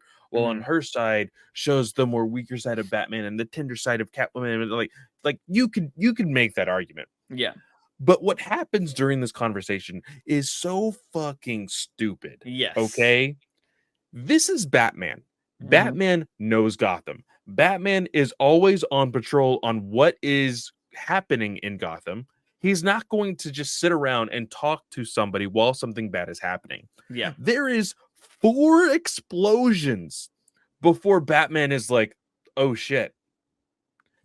Explosions that you as the reader can see. Explosions that Batman himself is looking at. And he's just like, oh, we're just going to talk here for a second. Yeah, that was the dumbest thing in this book. And there was a lot of dumb things in this book. I was like, is that an explosion? And then I was like, oh, he clearly sees that. And then I was like, oh, there's another one. I was like, they clearly know what's going on here. And like while these things are blowing up, freaking Catwoman's like, I came here to try to have a ceasefire and with whatever we are, combatants, lovers. And the Batman's like, not enemies. And then he's like, I couldn't handle that. And all these explosions are still just going off in the background. And then one explodes under their feet, sending them off the building and falling. And of course, she grabs onto him and he holds her and they fall into a trash can together or a dumpster. And like they almost make out, but then they're like, oh, we got to go do stuff. And then they take off. Or he disappears and she's talking to Scandal or whatever her name is. Scandal Savage. Yeah. And he's like, oh, she took off. He's like, oh, I'll meet up with you or whatever. Then they jump over to meeting up with Vandal Savage. And this is where we get the reveal where she's like, oh, so that's your dad, huh? And she's like, I was going to tell you, but yada, yada. And Catwoman's all like, what do you want? Like, what are you doing here? It's just this long-winded thing to be like, I'm here to offer you immortality. We got to steal these things. And if you get them, once we all hold them together and sing Kumbaya, you can be immortal. You know what I mean? And of course, Catwoman doesn't really give a fuck. And Scandal's all like, yo, I'm not trying to fight. And we see Catwoman get her head cut off. And I was like, what is like, there's got to be a reason for this. There's no way you just can show that and it not be anything. I know Zdarsky already did the cut off the hand thing for shock value, but this is getting ridiculous. And then, Scandal's like, you fool, yada, yada. And we find out that it was, and she's still talking. And before I saw the Clayface part, because this is what they do a lot in comics, Clayface always gets killed and it's like, oh, you're fine. I thought she had already became immortal somehow and he killed her to show her like, you can be immortal. So I was all like, oh, and then it turned into Clay, and I was like, oh, okay, that makes sense. And then he just yeets her head. He just kicks it away, and Scandal's like, yo, where's the rest of her body at? And she's like, you're an idiot, because now she's going to go tell Catwoman. And he's like, oh, whatever. Then we go to that meeting that's been happening for like 4 issues or whatever. These guys have been in this room having this meeting for a long time. And we find out the explosions were from Firefly, and it was a bunch of places. He was like, oh, there was a bunch of people that used to work for me, and they kind of betrayed me, so they're the ones that died. Kind of weird. I mean, I guess Firefly likes to see things burn, but I don't really see that as a Firefly's MO. He usually likes to be the guy burning everything instead of setting off a bunch of bombs, but it is what it is. Vandal Savage is all like, he's like, oh, I'm here to, we saw your lackeys and whatnot. Why don't we kill them or, take over the world for ourselves? You guys are better men, yada, yada. And a bit essentially trying to get them to be on his side. He's like, I don't need a bunch of jabronis. I need guys like y'all. And they're like, what are you offering us? He's like, well, I have a lot of materials that you might be interested that I just acquired. And he's talking about the Batman stuff. So now, just want to point this out there. Vandal Savage has just essentially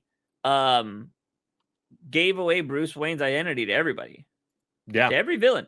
Now, we know that some of these villains already know his identity, but he just gave it. All of these villains know who Batman is now.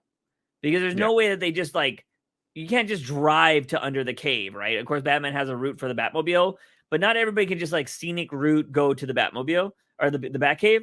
So they probably had to go to Wayne Manor and go through the house, right? And that's how they get to this place. So that's the thing that they just kind of overlooked. But anyways, we see Red Hood trying to sneak out of, he was never underground in the first place. So I don't know why he's underground now, but he's underground. And, these cops are like, oh, we've had the night off. Everything's so chill. And they try to chase down Red Hood. Red Hood is next to a burning building, one of the ones that exploded. And there's a kid in there. So instinctively, he jumps in to save the kid, but he's also still very scared. So he can't save this kid. Would you think that's kind of weird? I guess you can say that his instincts are overriding the programming. So he jumped in there, but he couldn't finish the job, I guess. So there's that. Then Catwoman is stealing these gems. She fights Scandal. It looks like she cuts Scandal's throat kind of here, but she doesn't. She cuts her collarbones or right below her throat. Yeah. And she's like, I'm not here to fight you. And she's like, whatever, just wait until I get this immortality thing. And like, it was kind of dumb. And then Selena shows up to Bruce's house and she's like, yo, I kind of need some help. And he's like, oh, yeah, sure. She's like, you already knew I was coming, right? She was like, nope, I'm good. It's just like this weird, like, fuck already. Like, you know, it's just like, I understand. They're trying to build this tension that's like, it's been unnecessary from the start. So, like, trying to do this, like, oh my God, like, I fold when I'm around him kind of bullshit. I don't care about it because you've never really gave me a reason to care. And obviously, they both suit up. They go out to check out all the burning buildings because she has such a, like, hard-on to find Red Hood. Like, you didn't build up this relationship enough for her to be this distraught over Red Hood. You know what I mean? Like, it just blows my mind. I don't understand why they're pushing this so hard. She's like, oh, I know you did something to him, and like, I'm responsible. I took him in. Like, dude, it timeline wise, it's probably been like 48 hours. And I'm just like, you cared that much? Like, and like, for one, I don't like, we've talked about this a lot. You can change a character without completely deconstructing a character and making them so stupid. What they have done with Red Hood here, in my mind, like, we have been clamoring on Red Hood being in the Suicide Squad. They've made Red Hood into a bitch. Yeah. Yeah. And I like it. It bothers me as much as we've been bothered by Red Hood in many different stories. Like, this is going way too far. And it's just like, why? Like, I get the idea of like forcing him to like be scared and like forcing his way into a life where he can't fight crime and can't be a criminal. Like, yeah, you know, the question of like morality with doing it all, you know, okay, whatever. But doing it this far and then like the scare of like, oh shit, Red Hood just got himself and this little girl killed. Like, yeah, it was like, whatever. Because ultimately, at the very end, they save Jason Todd and they're like, there's much bigger things at play here. We have to work together. Yeah. It's like, God damn it. This is exactly what we thought was going to happen. Yeah. And this is exactly what happened. Yeah. I saw there's this one panel in this book, and I saw this on Reddit. Batman is carrying Red Hood out, and Red Hood's all like, you two are gonna tear this city apart. You need to get back together or whatever. And he's like, also put me down. I'm not a kid. The Reddit thread, they were like, they finally gave Jason Todd some good dialogue. And I was just like, that's how low the bar is. God damn. Like, the Jason Todd bar is so low.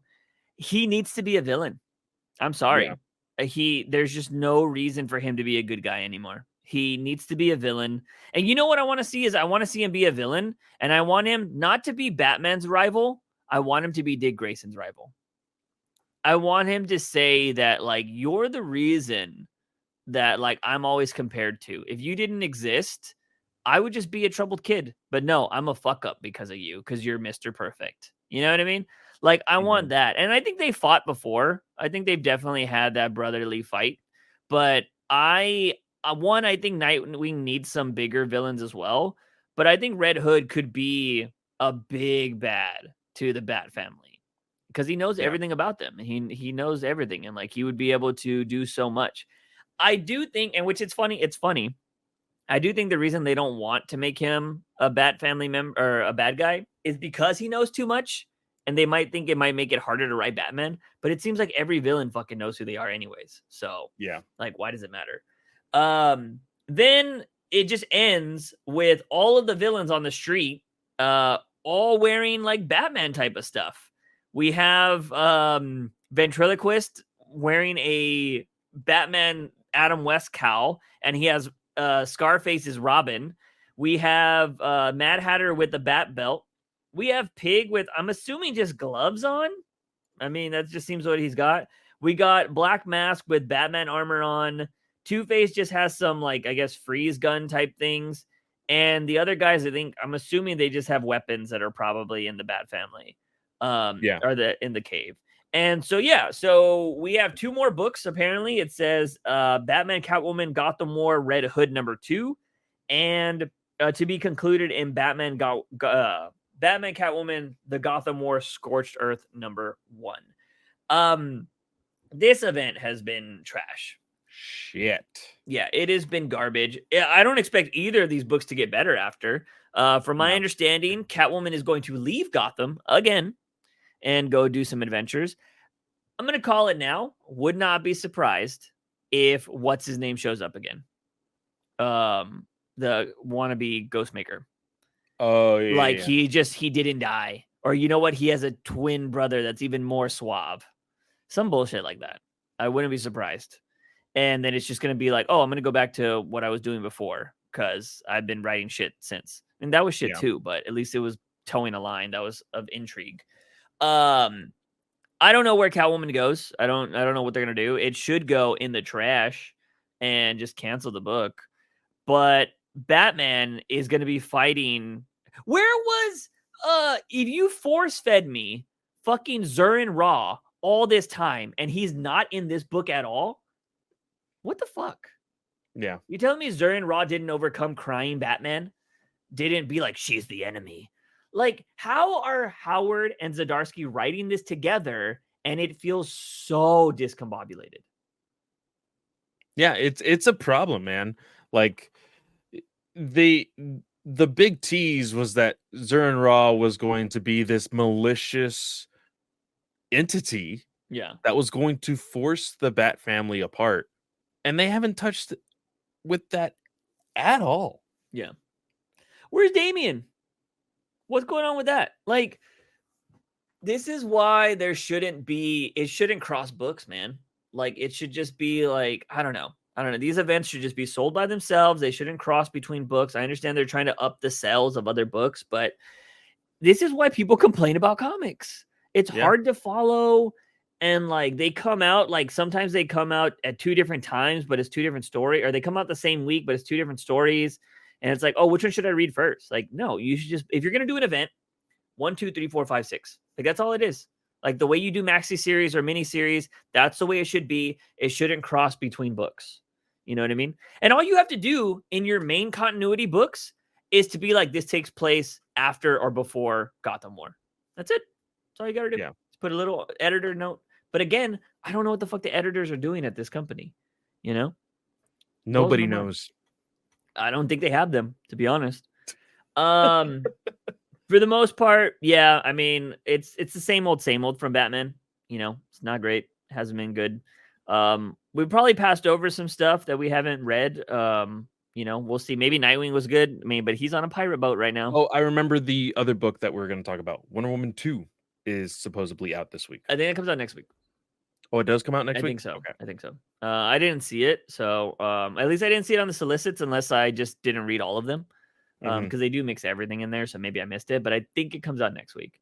But yeah, so we'll be covering that next week on top of anything else we missed. Unless the book sucked. Maybe we'll pass them over if they do suck. We'll read them, but we'll go from there. But that's basically all we got, ladies and gentlemen. So this thing will come out on Thursday. Clay, I'm not too sure what you got going on this week, man. This week, I will be streaming Marvel Snap. There are some Twitch drops for the game, and the drops will be available via my stream. Just have to watch for a certain amount of time to get each of those drops. So that'll be fun. I'm going to be watching some streams myself to get those drops as well. But Abby has convinced me to try for the community or content creator program for Marvel Snap. She's gotten me really big into content creation for thumbnails and deck guides and things like that. And I have a little bit more time to be doing stuff for both the Batman News Weekly channel and doing some stuff on my own. So I think I'm going to do it. So I'm going to be streaming a lot more. I think that will be a lot of fun. But go check me out there. And I should have 2 Batman News Weekly videos in the works and should be coming out sometime at the beginning of next week or at the end of this week. Noise. I am gonna be running like a chicken with my head cut off for the next few hours before I leave for 5 in the morning to get on a flight to Vegas for TwitchCon. I will also say I'm getting a little tickle in my throat, and I don't like that. Oh no! I did. Oh, by the way, I mean, this is a story for the people that stayed through this podcast the whole time. Usually, they probably click off by this time. I flooded my bathroom. Oh Which was yeah, fucking crazy. So, what was wild was I got a dog, and my dog poops, and he pooped overnight, and I just picked up the things with the poop, and I threw it in the toilet, and I flushed it, and it flushed, but it was one of those half flushes, like where you clog it or whatever. Oh no! But the thing is normally when that happens, as long as you don't flush again, nothing happens. Like it usually just sits there. And so I was like, oh, seen that a million times. I'm just gonna, I'll fix it in a little bit. Fuck it. Cause I was like, he also peed. So I was like, I gotta get that out of the carpet. You know what I mean? So Before I'm like, it sinks in and stains. I go and I grab the spray out. I'm like, we have another one downstairs. Let me go get this tip. And as I'm downstairs getting the spray, I hear it raining. By the way, this is happening during the eclipse. So it looks dark outside. So I'm like, oh, it's fucking raining. And I look outside and there's kids playing. And I'm like, it's not raining. And dude, our kitchen is right below the bathroom. And so I'm hearing it right above me. And I'm like, oh, fuck. And I fucking flash all the way upstairs. And I just see it exploding out of the water. Now, I don't know if it was also coming out of the top part. I just don't remember. And I will say the top isn't working like it used to. So I'm just like, it might have been coming out of the top too, but it was definitely coming out of the bowl part. And so luckily I've worked plumbing for a summer before. And I knew how to shut everything off and I knew how to unclog it. And I woke up my sister at the time. She's like, what the hell's going on? I'm like, I've locked the bathroom. And so she's trying to help me clean it up or whatever. She runs downstairs to get more towels. And it's coming through the light fixtures downstairs. And at this point, she's screaming. She's like, it's flooding downstairs. And I'm like, what the fuck? And it's something I don't wish on anybody. And I feel bad for anybody that has an apartment because that's something you can stress about now. Because if somebody lives above you, dude, had I left my house like that and just not knowing it, I would have destroyed my whole house. Luckily, I was home and I didn't leave. And so, it is crazy. I've looked. It doesn't look like there's any stains or anything too crazy. Luckily, it did have somewhere to seek through, and it just didn't become a big puddle. You know what I mean? Still one of the worst nerve-wracking things I've ever had because I thought I ruined my house. I was like, oh, my fucking God. It was wild. So, and the thing was, I had just got the COVID booster the day before. And so I was kind of already feeling like shit.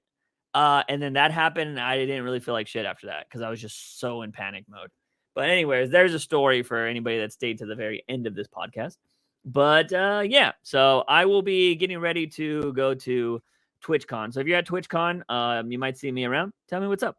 But that is going to be it, ladies and gentlemen. As always, he is Fanboy Clay. I am Juice Wayne. And remember, Batman is awesome. News Weekly.